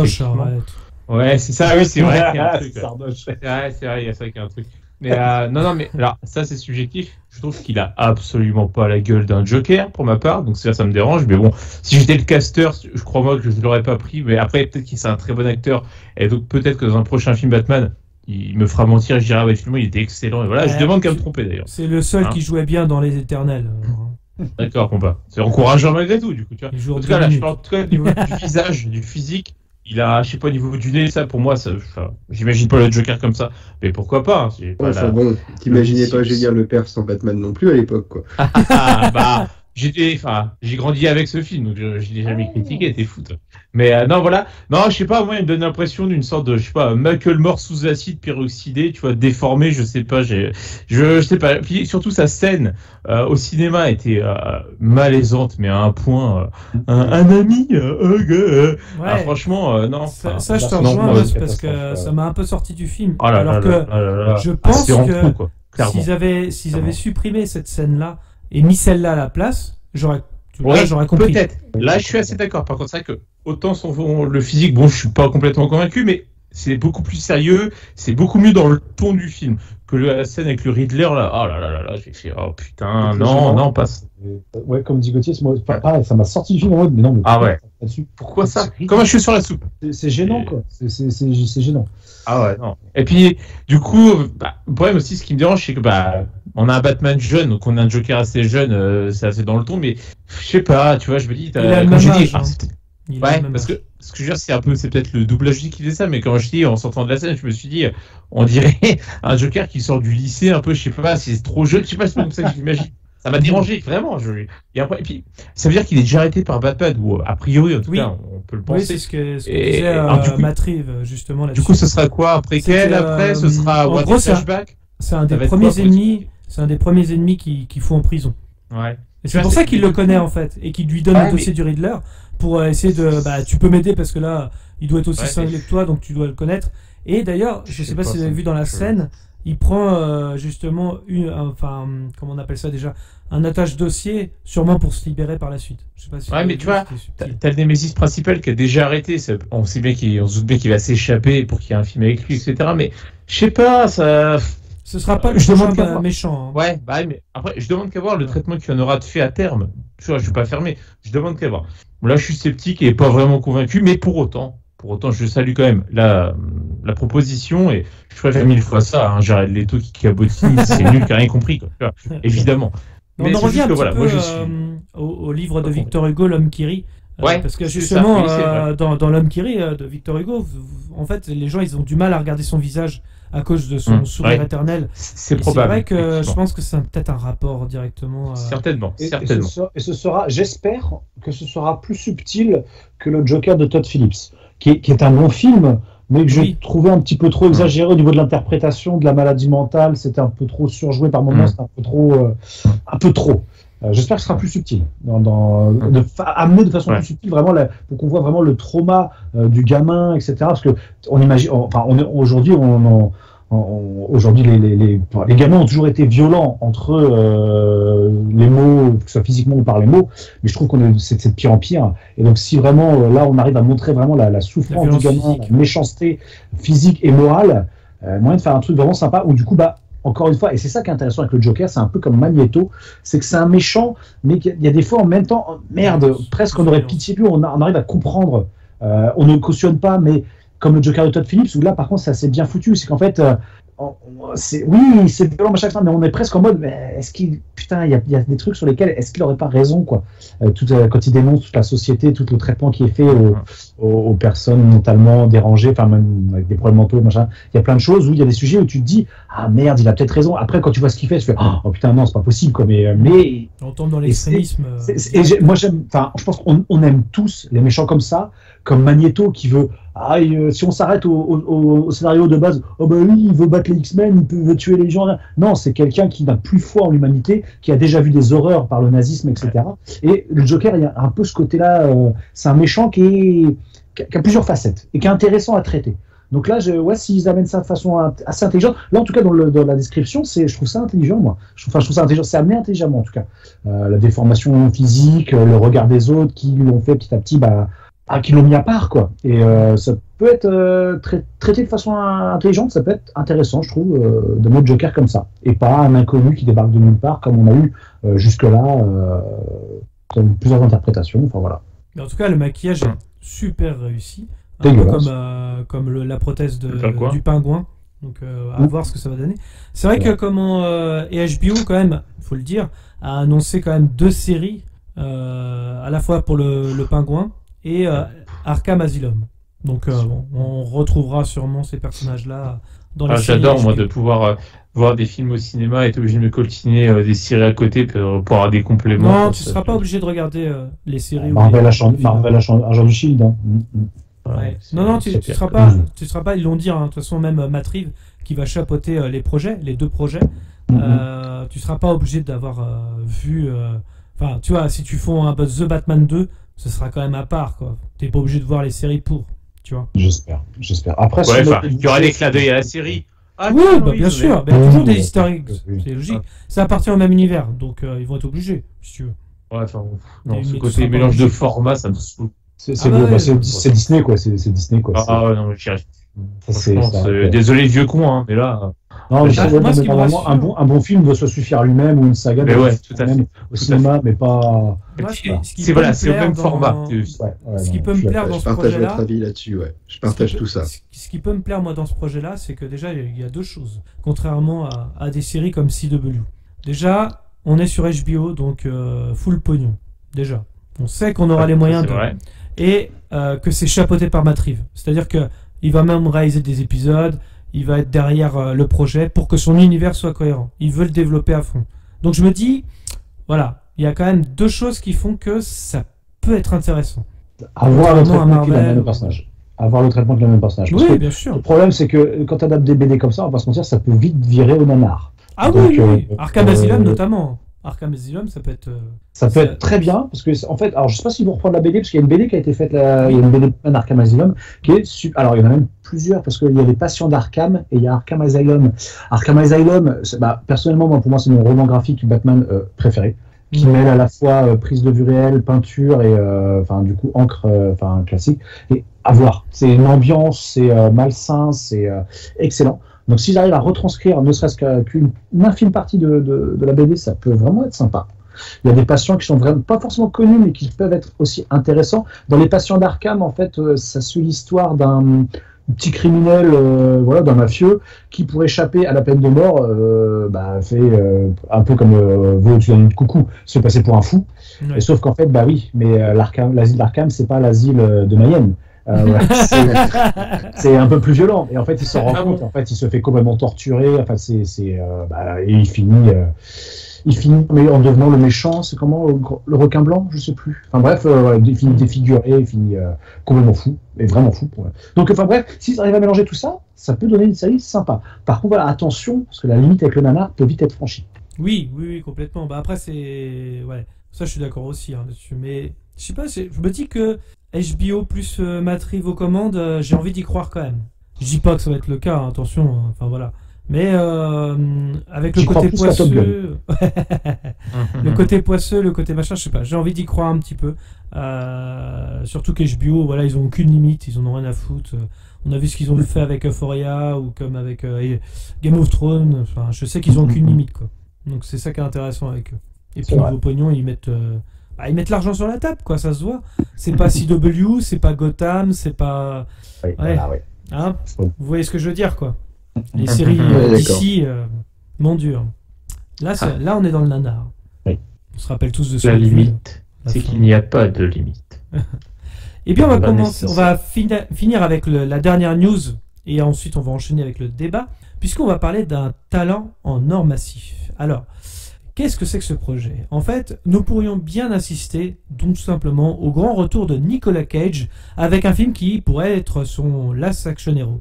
Nicolas Cage est maintenant un acteur endetté qui attend le grand rôle qui relancera sa carrière pour rembourser une partie de ses dettes. Son agent lui propose de se rendre à l'anniversaire d'un dangereux milliardaire qui se révèle être son plus grand fan. Mais le séjour prend une toute autre tournure lorsque la CIA le contacte, lui demande d'enquêter sur les activités criminelles de son hôte. Nicolas Cage va devoir jouer le rôle de sa vie et prouver qu'il est à la hauteur de sa propre légende.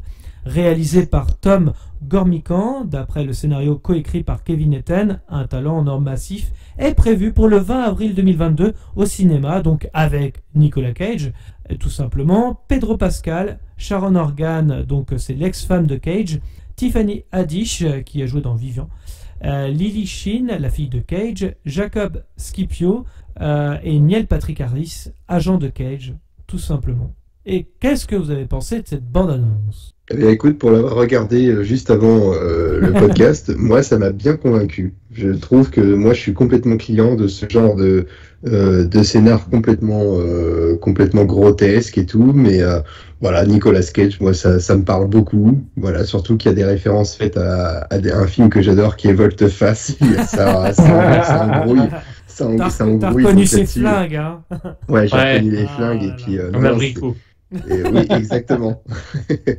non, mais honnêtement, je trouve que ça peut être drôle. Je pense que ça se prend pas du tout au sérieux et même lui ne se prend pas au sérieux. Nicolas Cage, il est il sait ce qu'il doit aussi à ce public qui peut par exemple aussi le caricaturer, mais pour son plus grand bien.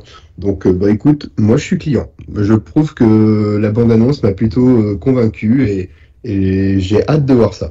En effet. Alors. Meus ou Stéphane, peu importe. Stéphane, vas-y, honneur. Non, moi j'ai pas vu la bande-annonce. Je suis arrivé au dernier moment, donc j'ai pas vu la bande-annonce. J'aime bien le principe, le concept. Après, n'ayant pas vu la bande-annonce, comme je disais tout à l'heure, moi je rapprocherais au niveau du scénario, oui, je rapprocherais peut-être ça aussi d'un JCVD avec Jean-Claude Van Damme, qui part sur le même principe, un pseudo biopic où on suit un peu Jean-Claude Van Damme dans son quotidien, et puis en fait, il se retrouve dans une banque qui se fait braquer, etc. Il fait une introspection sur lui-même, sa carrière, notamment avec le final poignant, avec un JCVD face caméra qui, on se rend compte que voilà, derrière le guignol qu'on veut bien nous présenter à la télé, en fait, il y a quelqu'un qui est complètement conscient de qui il est, de ses erreurs, et qui en parle et qui est touchant.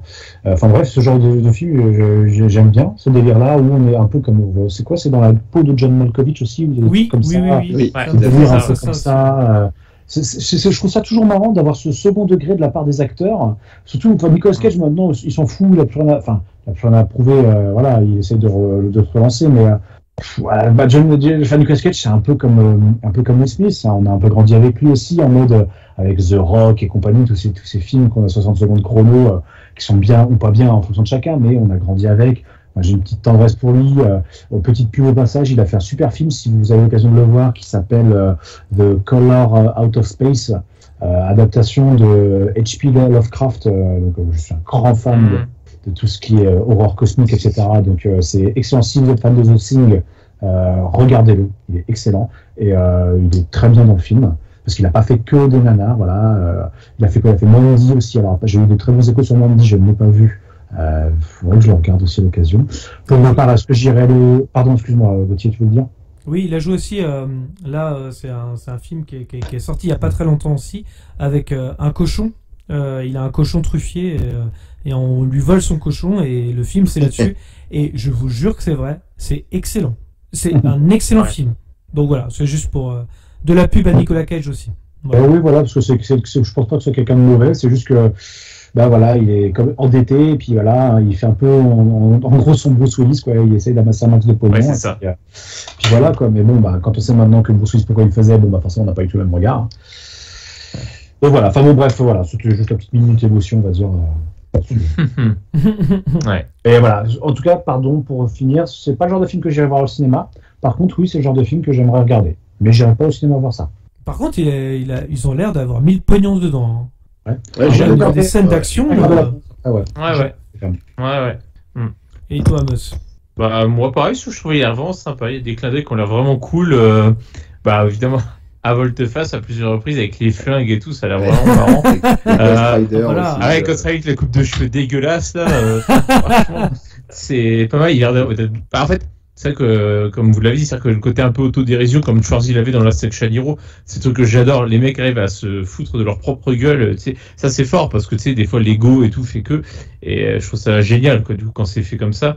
Donc, pourquoi pas? Puis Pedro Pascal, entre les deux, ça a l'air de bien matcher. Quand tu vois les scènes dans la boîte Pedro Pascal, entre ce rôle-là et le film La Bulle, qui est arrivé sur Netflix ce week-end, il est en roue libre, le mec. Il est excellent, quoi. Oui, c'est vrai. Ah ouais, franchement, il est excellent, Pedro Pascal. Il a l'air très bien là-dedans aussi, en tout cas. Et entre les deux, ça a l'air de bien le faire. Puis, Neil Patrick Harris, pareil, moi j'aime bien. Il aura sûrement il aura un second rôle, a priori, mais c'est toujours sympa de le voir aussi. Non, franchement, pourquoi pas. Après, comme a dit Stéphane, est-ce que de l'aller voir au cinéma, je sais pas.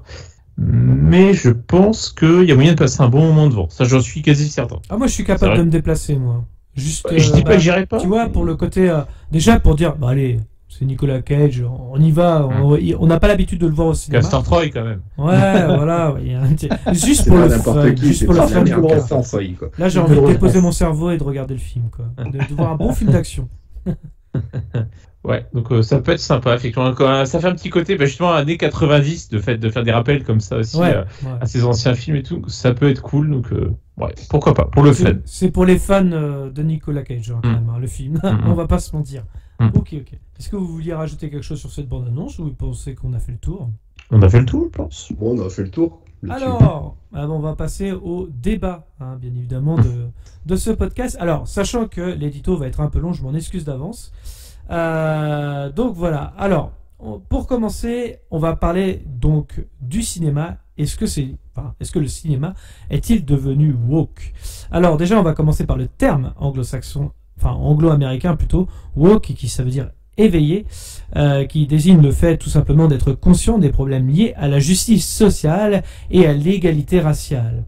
Et là, on va parler des Oscars. Donc, alors que l'Académie a présenté en 2020 de vastes réformes qui entreront en vigueur, qui vont entrer plutôt en vigueur en 2024, censées pousser l'industrie du cinéma à mieux représenter la société à l'écran, mais aussi au sein des équipes.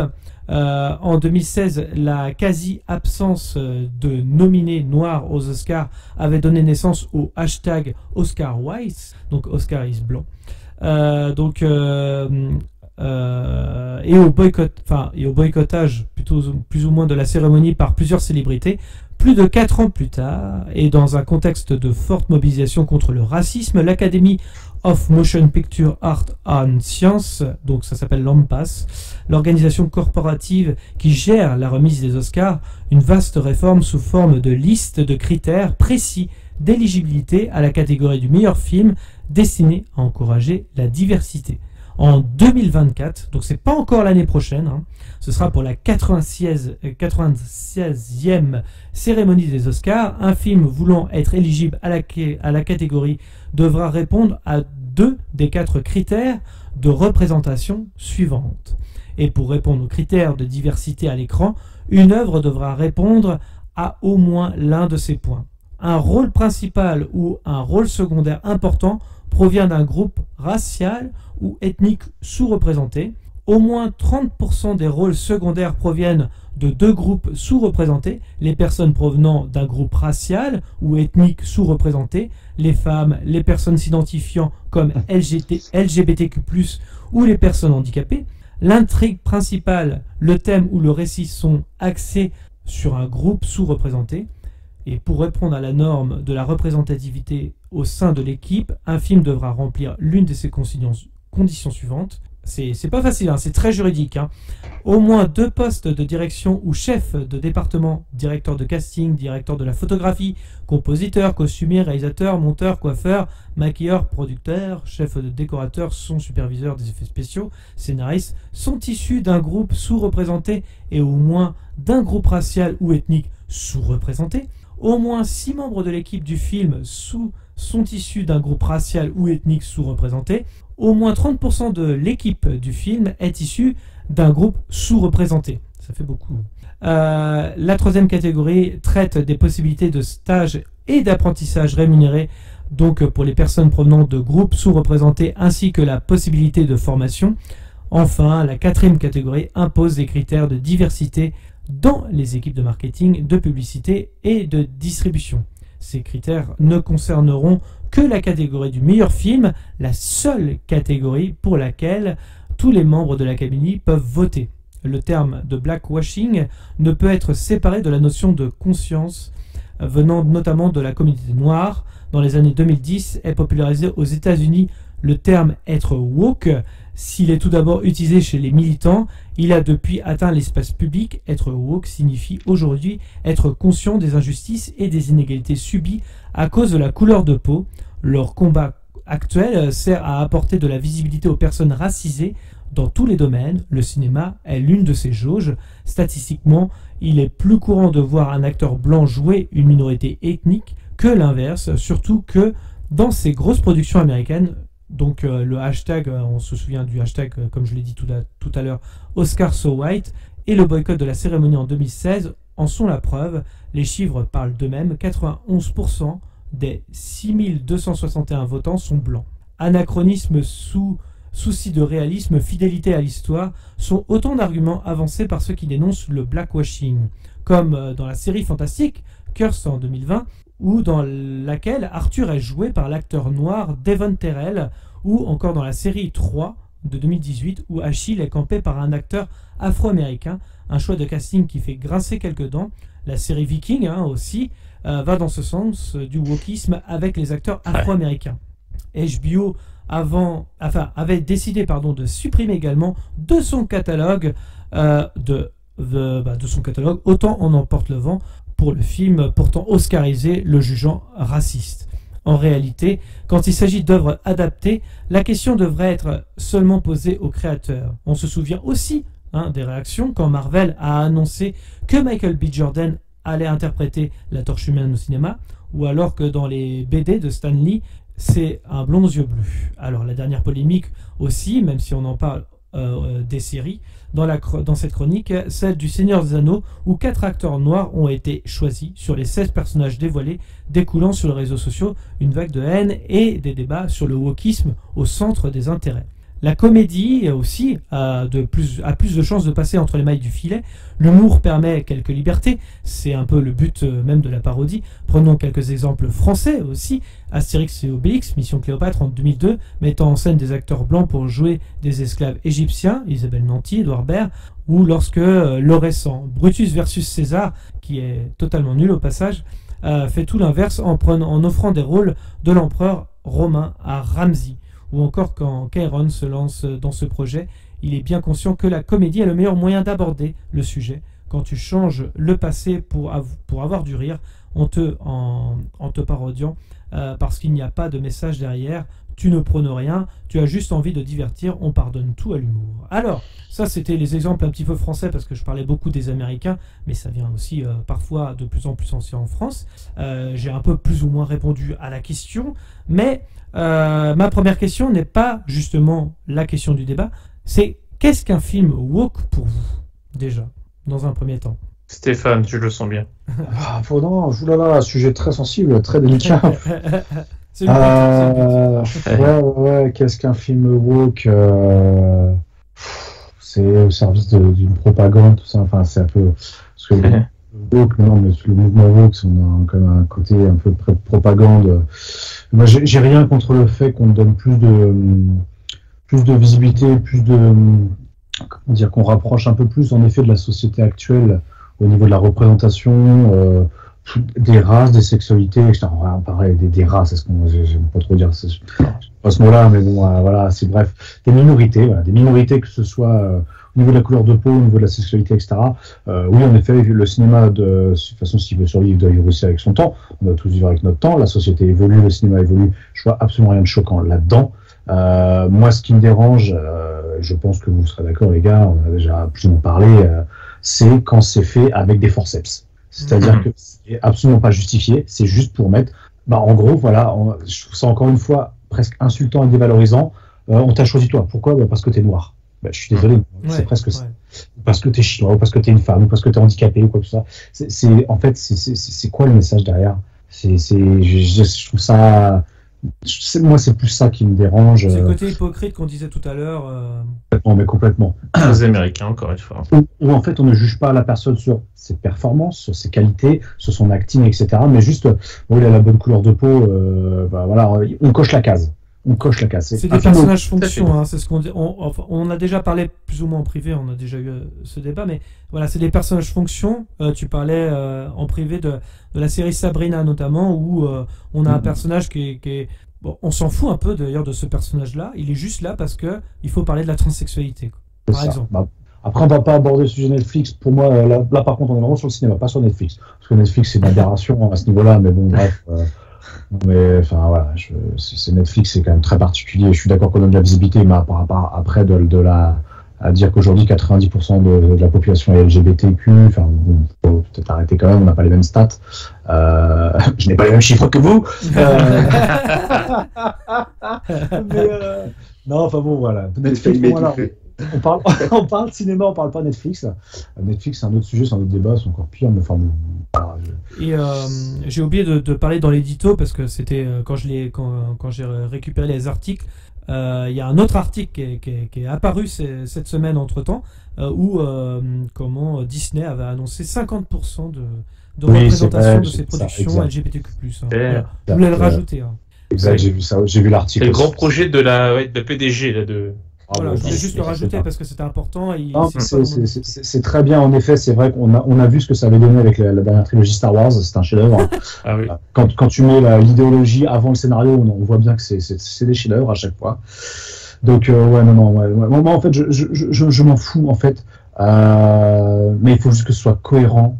Faut que ce soit cohérent et voilà, quand on parle de whitewashing, etc., oui, certes, il y a eu du whitewashing, faut pas le nier non plus, il y a des choses magnifiques, comme The Egypt, où on a des acteurs blancs. Oui, voilà, c'est ça. C'est vrai que c'était assez drôle. Scarlett Johansson dans, comment il s'appelle, le chef-d'œuvre, le manga, là. Ghost in the Shell. Ghost in the Shell, le manga de base, c'est un chef-d'œuvre, pas le film, mais le film n'est pas si mauvais que ça, mais bon, bref. Qui joue le rôle d'une japonaise. Scarlett Johansson, bon, voilà, je pense qu'il y a quand même suffisamment d'acteurs japonais pour pouvoir jouer à sa place. Donc dans ces cas-là, oui, je suis d'accord. Pour moi, là, là, on est d'accord. C'est pas des faux débats, c'est pas des faux. Là, je suis d'accord. Mais après, c'est pareil, l'inverse où aujourd'hui, on voit on a aussi la petite sirène aussi récemment. Ah oui, c'est vrai. C'est beau ça. C'est une actrice Memphis. La petite sirène, c'est un conte allemand, je crois que c'est Andersen, c'est danois. Un conte danois, c'est pardon, autant pour moi. Bon, je suis pas sûr que c'est un peu comme les Vikings, je suis pas sûr qu'il y avait des masses de. Enfin bon, bref, c'est. Alors on dirait que c'est une solution naturelle. Non, mais après voilà, après on a. Il y a pire. Blanche-Neige, pareil, une bêtise. Un Blanche-Neige, mais après on a des personnages historiques. C'est que là par contre vraiment moi ça me dérange quand on commence à passer sur des personnages historiques comme Anne Boleyn, là bon non les gars par contre l'histoire, on peut des fictions machin etc. Oui je l'entends, c'est des personnages de fiction. Si l'acteur est génial, Hemdall, comment il s'appelle déjà l'acteur? Idris Elba, pardon, qui est génial. Oui, c'est un dieu nordique, machin, etc. Oui, d'accord, ok. Moi, je trouve qu'il gère. Enfin, moi, j'adore. C'est pareil, le James Bond avec Michael B. Jordan en Torche Humaine. Bon, le film n'est pas extraordinaire. Oui, tout à fait. Ouais, non.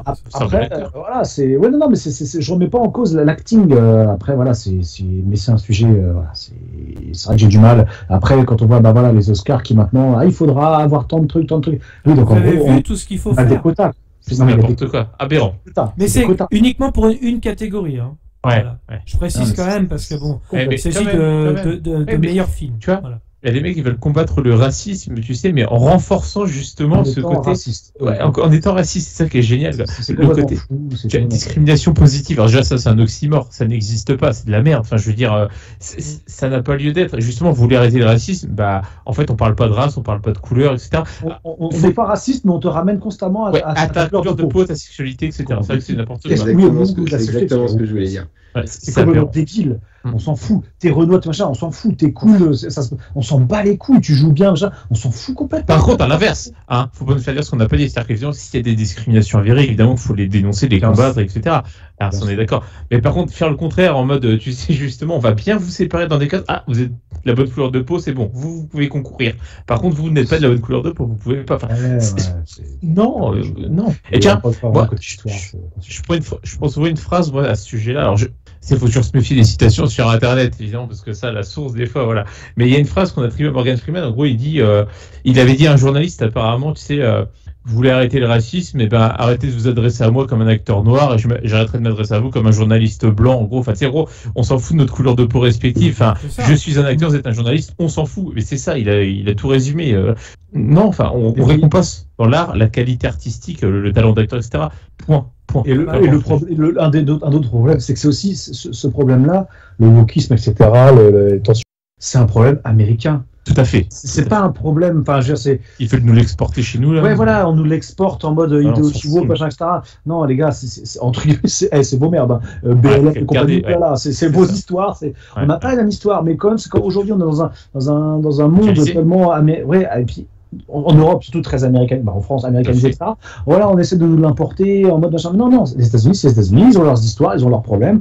On a notre histoire, on a notre problème. On n'a pas, ça devrait pas arriver chez nous. Enfin, après, voilà. Mais la question, en fait, c'est ça le problème. C'est encore une fois, c'est que la question de base n'est pas mauvaise. Est-ce qu'il n'y a pas un problème, en effet, de sous-représentation de certaines personnes et qu'aujourd'hui, la société fait que ça a évolué et qu'en effet, on devrait plus les inclure, etc. De base, c'est pas une mauvaise chose. Sauf que c'est complètement déformé. C'est complètement, ça devient ridicule. On va mettre un personnage gay parce que, bah ouais, mais il faut un gay, machin. Ça devient cliché. C'est peut-être pas dans un scénario à la base, quoi. C'est ça, en fait. Voilà, est-ce que on s'en fout de la sexualité du... Non, mais si ça apporte un truc, bah carrément. Au contraire, il n'y a pas de souci. Mais là, c'est mètre pour mètre, en fait. C'est encore une fois les cases à cocher. On revient toujours à ça. C'est les cases. Faut cocher les cases. Faut cocher les cases. Là, dernièrement, par exemple, il y a eu Sonic 2. Où on a le majordome de Robotnik qui est clairement amoureux de Robotnik, justement. Mais ce qu'ils ont fait, c'est en fait le personnage cartoonesque à la Smithers. C'est subtil, c'est drôle. Mais tu peux faire ce genre de choses. Mais si ça sert le scénario, quoi.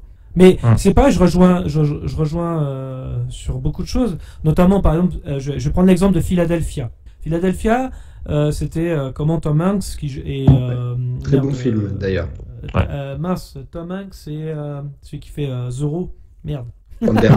Oui, Antonio Banderas. Qui font deux gays. Ils sont pas gays dans la vraie vie, ils sont hétéros. Ça n'empêche qu'ils le jouent vachement bien. Je vois pas pourquoi mettre un gay. Peut-être qu'on dirait vous n'êtes pas vraiment gay. Du coup, voilà. Mais ça fait partie. C'est des acteurs. Ils jouent un rôle qui ne sont pas dans la vraie vie. Normalement, on est capable de faire l'inverse de ce qu'on est dans la vraie vie. C'est ça le talent d'acteur. Et aujourd'hui, c'est un peu ça que je reproche. Et aussi, on oublie maintenant, aujourd'hui, avec toutes ces cases à cocher, de faire un bon scénario. En fait, on fait les cases avant le scénario. Aujourd'hui. C'est ça. On coche les cases. Et le scénario, on verra après. Encore une fois, je reviens, mais on a vu ce que ça avait donné avec Star Wars. Voilà. Où là, c'était une catastrophe. Ah bah oui, on avait des acteurs asiatiques, on avait des acteurs des Renois, on avait des Latinos, on avait des personnages LGBT, je sais même plus. À la fin du 9, avec un bisou qu'on peut facilement couper pour le marché chinois. Ouais, d'accord. Quelle hypocrisie. Mais voilà, c'est l'hypocrisie. Soit tu défends vraiment ce côté-là et tu le mets partout, et puis vous voulez censurer la Chine, on ne sera pas diffusé en Chine, et ben tant pis. On va prendre ce risque parce que ça nous tient à cœur. Non. Là, t'as des couilles. Là, tu montres que c'est voilà. Mais alors que là, non, c'est clairement si hypocrite. Je vais sortir une phrase dans ce genre de truc qui marche souvent, c'est en fait nos convictions s'arrêtent là où commencent nos intérêts. Tu vois, c'est toujours pareil. Mais non, il y a de l'argent à se faire. Là, non, on arrête. Bien sûr. Ça c'est clair. Moi je partage complètement ce qui a été dit, notamment par Stéphane, et je rajouterais même que tous les critères qu'a énoncé Gauthier par rapport à l'éligibilité d'un film pour la catégorie du meilleur film, en fait, on déconstruit les choses, on insiste sur les points à vraiment acquérir, et au contraire, ça dessert la cause. Il y a des causes qui sont justes, elles sont normales d'être défendues. Comme dit Stéphane, le monde évolue et forcément il faut de la représentativité, ça c'est tout à fait normal et légitime, je le comprends. Cependant, en disant il faut tant de personnes de tel type, de tel genre ou quoi que ce soit, ça dessert les causes parce que tu insistes là-dessus. Et forcément, ça pour moi, ça aurait l'effet inverse de la volonté réelle de représenter les diverses cultures, les diverses, les diverses opinions, les diverses sexualités, les diverses couleurs de peau. Là-dessus, c'est complètement contre-constructif, pardon. Et moi, c'est ça qui me gêne beaucoup. Et ça, c'est notre société d'aujourd'hui. Et c'est de plus en plus, c'est aussi la déchéance que les réseaux sociaux ont amené sur ce monde. Et comme disait Stéphane, c'est aussi, c'est un défaut qui est propre aux Américains, qui en effet est une jeune nation, si on remet à l'échelle du monde, donc qui est en pleine mutation. Et honnêtement, oui, comme vous dites, moi je préfère voir une histoire avec des personnages bien construits, tout en oubliant qui forcément joue le rôle ou quoi que ce soit. Si, par exemple, pour moi, le film qui défend le mieux le racisme dans ce sens-là, parce que j'ai oublié que c'était des acteurs de couleur ou quoi que ce soit. Pour moi, pourtant, je déteste l'univers global, mais je trouvais que Black Panther, justement, était un super exemple pour représenter la communauté afro-américaine. Et je trouve que le film, avec les messages qu'il avait, le représentait, le défendait sans en faire de trop. Et moi, je trouvais ça, voilà. Et t'en oublies, tu regardes, t'es imprégné par l'histoire, tu fais même pas gaffe aux acteurs, de quel genre ils sont ou quoi que ce soit. Et moi, je trouve que c'est un exemple parfait. Et c'est vrai que par contre, le seul truc où Stéphane, toi, tu disais, moi, j'adore Idris Elba, mais tu vois, par exemple, moi, je le verrais pas dans James Bond, parce que moi, c'est dans mon fort intérieur, j'ai toujours dit, on peut être d'accord ou pas avec ça, mais pour moi, James Bond, c'est le caucasien, on va dire, oui, le britannique de base, mais de style caucasien, complètement hétéro assumé et qui est ignoble avec les femmes et qui agit de sang-froid et qui n'a aucune sensibilité pour quiconque, quoi. En gros, pour moi, c'est ce mec-là qui incarne James Bond. Voilà. Mais après, Idris Elba est un excellent acteur, ça, j'en conviens. Et là-dessus, je peux pas te faire dire le contraire. C'est clair. Ah, enfin, moi, je voyais plus le côté, le charisme naturel, la prestance, la gueule. Enfin, il impressionne, quoi. Idris Elba, il impressionne. Il a une prestance. Et vu un agent 007, moi j'aime bien. En fait, moi, la balade, tu vois, justement, moi, là, c'est le genre de choses où je vois au-delà de la couleur de peau. Clairement, j'en ai rien à battre. C'est juste que moi, je vois le personnage 007, comme tu dis, c'est un grand mec viril qui impose, qui est classe, qui est subtil et qui est intelligent. Bah, Idris Elba, pour moi, il remplit les cases. Donc, je comprends ton point de vue. Je comprends ton point de vue, je le comprends et je le partage, je le respecte là-dessus. On le tient aussi, Gino, il n'y a pas de souci. Hein, c'est vrai que non, mais disons que je saute moins au plafond d'avoir un Idris Elba que d'avoir une femme. Par contre, je t'avoue que moi je préférerais voir en effet Idris Elba en 007 qu'un Tom Holland, par exemple, tu vois. Ça pourrait paraître contraire à ce que je t'ai dit avant, mais pour la qualité de l'acteur, je préfère voir un Idris Elba que Tom Holland. Voilà, tu vois. C'est pas comparable. Le profil. Donc tu vois, là-dessus, je reste d'accord là-dessus sur le fait que pour moi, c'est la qualité de l'acteur qui prime avant tout.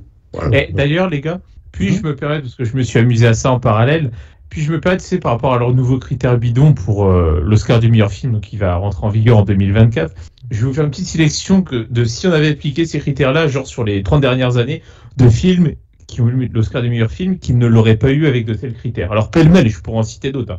Je peux vous citer, par exemple, Le Silence des agneaux, qui n'a pas d'acteurs noirs principaux dans son casting principal, qui ne l'aurait pas eu, par exemple. Je peux vous citer, moi, un film que j'aime beaucoup, c'est Braveheart. Ça se passe dans l'Écosse, je ne sais même plus quel siècle, mais voilà, donc il ne l'aurait pas eu. Est représenté par une lesbienne. Hein. C'est vrai. Et oui, Jodie Foster. Oui. Je ne sais pas si c'était déclaré à l'époque, peut-être pas. Je sais pas. Peu importe. Mais en tout cas, dans le film, voilà. Bref, en tout cas, voilà, il y a pas de plaisante. Tu as raison. Sinon, Braveheart, autrement. J'aurais pu citer un petit film qui a légèrement fait parler de lui, mais très légèrement, Titanic, qui ne l'aurait pas eu avec des critères pareils. Il y a des Irlandais, c'est des minorités. Ça. Ah ouais, voilà.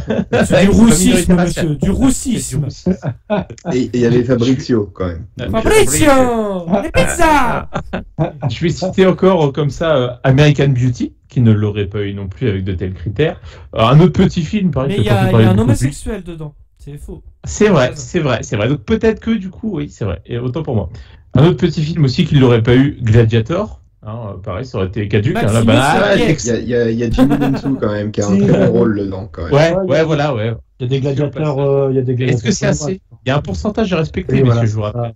Et puis les Romains, ils étaient tous pédés, donc ça passe, c'est bon, on s'en fout. Mais tu vois, et puis allez, j'en mets un dernier pour la route. Le Seigneur des Anneaux, Le Retour du Roi, pareil, qu'il l'a eu, du coup, qu'il ne l'aurait pas maintenant. Il y a des non, je suis pas d'accord, il y a des minorités. C'est vrai, les hobbits. Les orques. Les orques qui sont. Non, mais tu vois, t'imagines, non, mais ça va être quoi leur raisonnement? Juste, ça va être quoi leur raisonnement? Ils vont se dire, ah putain, c'est con, merde, c'est chier, le film, il est excellent, mais il n'y a pas de gay de black. Ouais, c'est ça. Ouais. Non, mais tu vois, il faut se dire quoi pour les prochains Oscars à partir de 2024? Putain, le film, il était excellent, mais putain, il coche pas les cases. Fait chier, quoi. C'est con, hein. Alors, en tout cas, c'est le meilleur. film, ouais. Surtout sur des films historiques. Si tu commences à faire des films historiques, bah dans ce cas, c'est mort, les gars. C'est mort. On va faire quoi? On va faire les invasions mongoles avec quelle tribu, hein, avec des Inuits, parce que les Inuits, on les voit jamais. Allez hop. Quand tu parles de réécrire l'histoire, Stéphane, c'est ce que disait Gauthier en préambule avec Autant en emporte le vent. C'est vrai que ce film est dur pour la communauté afro-américaine, ça c'est clair. Et même si c'est une histoire complètement romancée, complètement imaginaire, enfin, je veux dire le contexte de Scarlett O'Hara, tout ça, voilà. Mais que c'est un peu les États-Unis qui renient leur histoire coloniale et impérialiste et esclavagiste aussi. Pas coloniale, attention, c'est pas colonial. Pas colonial, mais esclavagiste. Et je trouve que c'est un peu. Est-ce que c'est pas les États-Unis qui rejettent un peu la faute sur l'Europe par ce biais-là en disant voilà, moi ça me gêne beaucoup. Attention, c'est pas ça qui a été reproché au film. Attention, c'est la vision qui a été dépeinte par le film de la communauté noire de l'époque. Qu'en gros, si tu regardes, elle est ignoble. On est d'accord, elle est ignoble. Non, mais les Renois, en fait, c'est des débiles. En fait, il y a une scène notamment qui parle qui montre un Renois, un ancien esclave du coup, qui a le choix entre des terres et un âne. Enfin, je sais pas, on lui offre des terres ou un âne, je sais plus la scène exactement.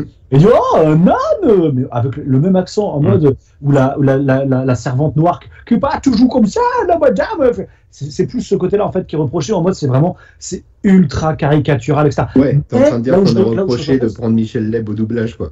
C'est ça. Et oui, tu rigoles, mais c'est ça. Et par contre, là où je rejoins Mus, c'est qu'en effet, le film n'a pas été recontextualisé, où c'est vrai qu'il est sorti à une époque où on n'avait pas du tout les mêmes mœurs et les mêmes débats aujourd'hui, où clairement aujourd'hui, un film comme ça aujourd'hui ne sortirait pas, et ce serait normal. Et ce serait normal qu'il sorte pas, on est d'accord. Voilà. Ça là-dessus, on est d'accord. À l'époque, bah oui, Hollywood, c'était très blanc, c'était très machin, etc. Voilà. Mais le problème aussi de la culture woke, c'est ça, c'est que on n'arrive pas à ces gens-là n'arrivent pas à recontextualiser. Ils jugent le passé sans le comprendre. À l'aune des valeurs d'aujourd'hui. Oui, voilà, mais non, ça n'a aucun rapport. Non, à l'époque, et ce débat, je me suis pris de tête une fois sur un autre sujet, c'était la scène hard rock des années 80. Enfin, la scène métal des années 80. Enfin bref, par rapport à des exactions qui avaient été faites, des histoires de viol, etc., où j'avais eu le malheur de dire, bah oui, malheureusement, c'est vrai qu'à l'époque, bon, bah voilà, quoi. Et on était tombé dessus en mode, ah, tu trouves ça normal, tu cautionnes, etc. Je dis non, j'ai bien dit à l'époque. Malheureusement, oui, quand tu recontextualises, à l'époque, bah, ça arrivait, voilà, c'était comme ça à l'époque, machin. Est-ce que je le cautionne? Bah, bien sûr que je cautionne pas le viol, ça va pas ou quoi? Mais c'est juste qu'à l'époque, t'as des choses, et c'est le problème de la culture woke, c'est qu'il n'y a pas aucune recontextualisation des choses, aucun replacement historique par rapport à tout ça, etc., ou pourquoi c'est arrivé, comment c'est arrivé, etc. Et moi, c'est vraiment ça qui me dérange. C'est vraiment ça aussi qui me dérange. Est-ce qu'il n'y a pas certaines œuvres aussi, là justement, Meus, on a cité quelques-unes, mais même des œuvres où ça représente des minorités jouées par des acteurs qui sont peut-être même qui sont pas homo, ou qui jouent d'autres rôles. Sans parler forcément de minorités ou autres. Ouais, c'est ça, je trouve que il y a aussi le côté où Hollywood guide un peu ses cibles, si tu veux, à un certain moment. Je veux dire, j'ai essayé de m'expliquer. Ça va au-delà, c'est pas forcément sur le wokisme, mais je veux dire, dans les années réganiennes, c'était, par exemple, le méchant, c'était cultivé par l'image du gros russe. C'était le russe, tu vois, ils ont cultivé cette image-là. C'était la pleine guerre froide à l'époque. Bon, voilà, avec les exactions de Poutine aujourd'hui, on peut que s'incliner là-dessus. Mais à l'époque, Drago, c'était donc dans Rocky, dans Rocky, le rôle de Dolph Lundgren, c'était le grand méchant russe. Dans les Rambo, c'était les Russes, les méchants, ce genre de choses. Et puis après le 11 septembre, Hollywood évite de tourner sur les peuples arabo-musulmans. Voilà, c'était les grands ennemis. Donc ça, c'est dans beaucoup de films, c'était ça. On a eu des American Sniper, on a eu les larmes du soleil, les larmes du désert, pardon, je sais plus. Non, les larmes du Jared. Ah, Les larmes du soleil avec Angelina Jolie, non? C'est pas Oui, c'est ça, et Bruce Willis aussi. Les gars, les larmes du soleil, c'est en Afrique. C'est en Afrique, donc Ouais. c'est les larmes du désert. Alors c'est Je vérifie, mais c'est en Afrique noire, il me semble. Il y a eu Les Jared larmes du et soleil, les- oui, c'est en Afrique. Ouais. Enfin, je veux dire, tu vois, Hollywood, c'était les premiers à discriminer. Et aujourd'hui, c'est ceux qui veulent désormais se valoir la caution, les porteurs de la bonne parole, C'est vrai. du bon évangile pour se racheter un peu de ces fautes-là. Et j'avais vu un reportage là-dessus, mais je trouvais ça vachement intéressant sur le fait que Hollywood était, comment même dire, un moteur de, un moteur du racisme et par rapport à certains peuples. Voilà. Et je trouvais ça intéressant et je trouve qu'aujourd'hui, le fait que on mette en avant le wokisme, notamment exacerbé par Hollywood, c'est une manière pour eux, pour moi, enfin c'est mon avis personnel, de se racheter de ce côté-là. Ouais. Justement, voilà. Je Ce qui vais serait revenir. intéressant, Oui, pardon. vas-y. Ce qui aurait été intéressant, et c'est dommage, mais genre, à part toi Gauthier, mais qu'on ait l'intervention d'une personne homosexuelle ou d'un noir, quoi que ce soit, tu vois, qu'on ait vraiment quelqu'un, parce que là on est entre nous, enfin je veux dire, c'est. Comme disait Chimène Badi. Ouais, non, mais je veux dire, ça aurait été intéressant d'avoir aussi le point de vue, parce que normalement, c'est pour servir ces gens-là. Ça aurait été intéressant d'avoir le point de vue aussi entre guillemets, de ces gens-là, de voir eux ce qu'ils en pensent de toute cette culture woke. Est-ce qu'ils la cautionnent ou est-ce que c'est pas. Parce que je sais qu'il y en a qui ne la cautionnent pas, qui sont pareil, ça les exaspère aussi. Donc, ça aurait été intéressant aussi d'avoir leur point de vue, qu'ils expliquent un peu ce que eux ils en pensent aussi, si c'est justifié. Si c'est nous, oui, non, on a, avec notre point de vue de mâle blanc, hétéro, cisgenre. Privilégié. Oui, voilà, non mais. Voilà. Quels sont tes privilèges, Stéphane? Ah bah, mâle, blanc, hétéro, cisgenre, beau gosse. Non, mais. Le dernier point est discutable. Je vais revenir Dino aussi, je ne peux que m'incliner. C'est gentil, merci. Je vais revenir, je vais essayer de poser une question un petit peu plus, voilà, par rapport à ce que je voulais dire tout à l'heure, mais en gros, vu qu'il y a des films, des longs métrages qui mettent en scène des hétéros gens, des homos et compagnie, ou même des transsexuels qui ne sont pas des transsexuels, entre autres, ou même d'autres des personnages qui n'étaient pas forcément à l'origine des blancs mais qui sont noirs, enfin, peu importe. Est-ce que justement ces films-là, maintenant qu'il y a le wokisme qui s'est un peu installé dans le monde du cinéma, ça va pas justement les décrédibiliser de la part de ces œuvres-là, en fait, de ces anciennes œuvres-là. Je sais pas si j'étais clair. Non, j'ai pas compris. Je suis désolé. J'ai pas compris je pense avoir compris la finalité du truc, mais le développement. Par exemple, à Philadelphia, est-ce que ça va pas être justement avec cette nouvelle culture woke, ça va pas justement être une œuvre maintenant un petit peu moindre par rapport à des œuvres qui vont sortir par la suite, quoi. Ah, ok. Est-ce que Moins ça diminuerait pas d'importance l'impact? ou moins de légitimité dans le monde du cinéma. Après, le discours au Philadelphia, au-delà de la sexualité, c'est aussi la maladie. Ouais, tout à fait. Donc, réduire Philadelphia à c'est un couple homo, c'est un peu réducteur. C'est comme un combat. Ouais, c'est un combat. À la base, le réalisateur pour Philadelphia, c'était un film sur l'inégalité.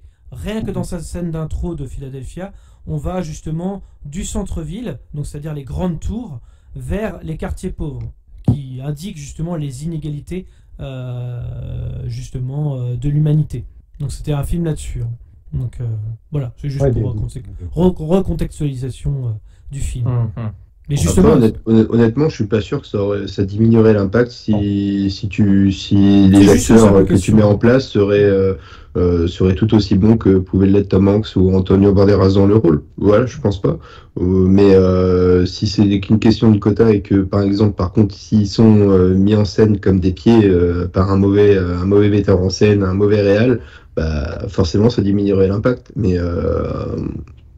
l'acteur, tant qu'il est bon, je vois pas en quoi ça pourrait diminuer le message, mais par contre, Moi, ce que j'ai peur, parce que je le vois des fois dans les commentaires sur Internet, en réaction à certains films ou même certaines pubs, parce qu'on voit le même phénomène dans la publicité, à la télé, etc. C'est-à-dire que ça commence à gaver beaucoup de gens aussi, parce que vouloir représenter une minorité, c'est très bien. Au contraire, encore une fois, il faut un monde ouvert, ouvert d'esprit, tout ce qu'on veut, très bien.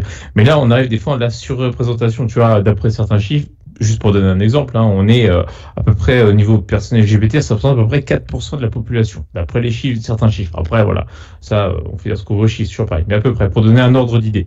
Et il y a plein de pubs, par exemple, hein, encore une fois, où on voit des personnes gays, etc. Et ça gaffe beaucoup de gens, parce qu'en fait, 4% dans la réalité, et t'as l'impression que dans certaines œuvres ou publicités, c'est 50, voire 60%, quoi, tu vois. Enfin, comme veut faire Disney, quoi, en gros. Ouais, c'est ça, exactement. Et c'est en décalage complet avec la réalité. Et du coup, les gens se disent, c'est n'importe quoi, tu vois. Il y a un moment, qu'il y en ait de temps en temps, quand dans une histoire, etc., bien sûr, ça paraît, mais là, c'est tout le temps, et trop. Et du coup, quand t'as la majorité de la population qui se retrouve mis en... J'exagère peut-être un peu, mais parfois mis en minorité, tu te dis, les gens sont en décalage, ils disent c'est n'importe quoi, c'est grotesque, et vu que c'est fait dans plein d'œuvres, dans plus en plus d'œuvres, ça devient une récurrence, et moi, quand j'ai essayé de prendre le pouls sur Internet, après à mon niveau, je sens que ça gaffe quand même de plus en plus de monde, hein, quand je vois certaines réactions. Donc, ça peut être l'effet qui se coule. C'est surtout le côté forceps. C'est ça, forceps. Voilà, c'est ça. C'est vraiment le côté forceps. C'est que ça, on sent que c'est pas naturel. C'est ça. C'est juste pour vendre. C'est hypocrite, c'est de la politique. C'est juste pour vendre le truc, quoi. Quand il y a des, c'était quel film où on connaissait même pas un bribe de scénario, je crois que c'était un Marvel, je crois. Et ils avaient communiqué uniquement sur le fait que ça va introduire le premier personnage LGBT au sein de l'univers, etc. Mais on s'en fout, c'est quoi le scénario, bordel? Encore une fois, c'est des forceps. C'est automatique. C'est le marketing à fond là-dessus. C'est ça. On vend la case à cocher. Ouais. Avant même. Oui, il y a ça, et pour revenir à ce que disait Mus par rapport à ne serait-ce qu'à l'aspect publicitaire, c'est aussi que beaucoup de grands groupes de multinationales essaient de s'acheter une image éthique aussi. Tout à fait. C'est ça. C'est dans la même ligne. C'est vrai. C'est comme Hollywood. Oui, c'est ça. C'est. Et j'ai envie de vous poser une dernière question du coup, et qui concerne le débat. Est-ce que pour vous, et je parle uniquement du monde du cinéma, pas Netflix, pas Disney+, tout ça, vous enlevez. Est-ce que le cinéma est-il devenu woke? Non, je pense pas. Moi, je suis pas intimement persuadé qu'il soit devenu woke pour autant. Non, je pense pas. Pour moi, c'est un phénomène actuel parce qu'on le surmédiatise, mais je reste pas moins convaincu qu'à force de trop en parler, ils desservent les causes, justement. Et c'est ça qui me gêne davantage parce que, comme tu le disais tout à l'heure, est-ce que les personnes LGBT ou les personnes afro ont besoin de Hollywood pour défendre leur cause? Je pense qu'ils le font d'une autre manière, de manière bien plus digne et sans hypocrisie aucune. Donc, voilà. C'est même condescendant et insultant. Ouais, tout à fait. C'est le grand gentil blanc qui vient sauver le petit noir ou le petit gay. C'est même condescendant. C'est même encore pire, je trouve. Oui, je suis entièrement d'accord. Ils sont parfaitement capables de faire leur propre scène, leur propre. Je veux dire, on n'a pas attendu le mouvement woke pour avoir des mouvements contestataires noirs, intelligents, dans les années 80 avec le rap, l'émergence du rap, etc. Tout à fait. Il y a eu des choses très intéressantes. Et ils n'ont pas eu besoin de nous. Le blues, tout ça, machin. Exactement. Ils savent faire leur propre truc. Ils n'ont pas besoin des gentils blancs qui viennent à leur rescousse. Donc, faut arrêter tout ça. Alors, après, on parle de la communauté afro-américaine, mais il y a plein d'autres cultures, mais là, c'est les exemples qui me venaient à l'esprit. Mais non, c'est même condescendant. Ouais, c'est même condescendant, je trouve. Comme dit le dicton, on n'est jamais aussi bien servi que par soi-même, et je trouve que là-dessus, c'est vraiment, comme tu dis, pour moi, c'est juste des questions éthiques et quoi que ce soit qu'on essaie de s'acheter. Pour moi, ça dessert plus que ça ne sert les causes. Et si je devais être un peu plus, un peu plus précis sur ma réponse, je pense que le cinéma n'est pas devenu woke, c'est Hollywood qui l'est devenu, mais pas le cinéma. Voilà, mais Hollywood n'est pas le cinéma, heureusement. Exactement, tout à fait. Bonne réponse, j'aime beaucoup. C'est beau. Je l'ai déjà dit dans un autre podcast, je ne suis là que pour donner les bonnes réponses. Il y a Lego, il y a Gino. Grand maître. Il y a Lego, il y a Gino. Ouais. Le cinéma, c'est-il Gino? En fait, il y a un cinquième invité, il y a Lego de Gino. Ouais, c'est ça. Ici pour vous servir.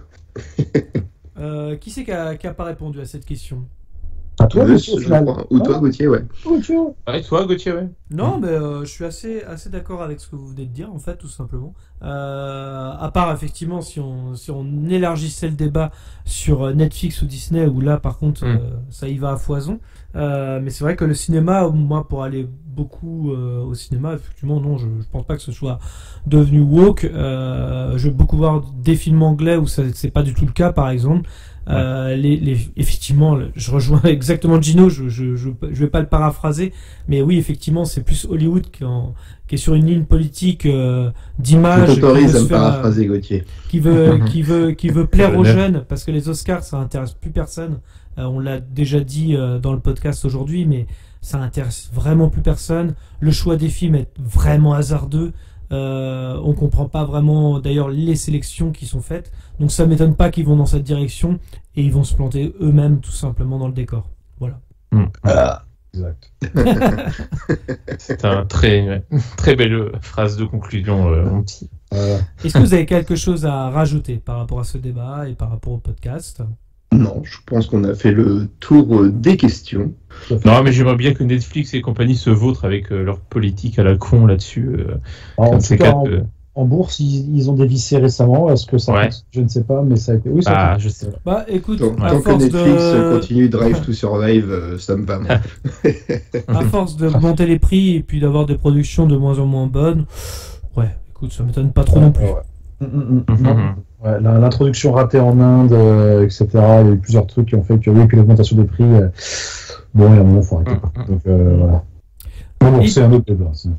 Voilà. Oh, ce sera le prochain, peut-être, on verra. En tout cas, merci à tous de nous avoir suivis. Je vous rappelle que vous pouvez clocher, commenter, mettre un pouce bleu, nous suivre sur les réseaux sociaux, Facebook, Twitter, Instagram, les liens sont dans la description. Nous sommes aussi disponibles depuis très peu longtemps sur iTunes et Spotify. Dans tous les cas, rendez-vous dans les salles obscures pour de nouvelles aventures. Bonne soirée à tous. Bonne soirée tout le monde. Ciao. Salut, à la prochaine. Bye. Avant que ça empire, il y a eu un cours en SVT là-dessus sur comment la grossesse conduit souvent à avoir un enfant. Adaptation, improvisation. Mais ta faiblesse, ce n'est pas la technique. À l'occasion, je vous mettrai un petit coup de polish. T'es sûr de ce que tu fais? J'ai des fiches très détaillées sur l'anatomie humaine. Je m'en doute. Ça fait de vous un tueur plus efficace, n'est-ce pas?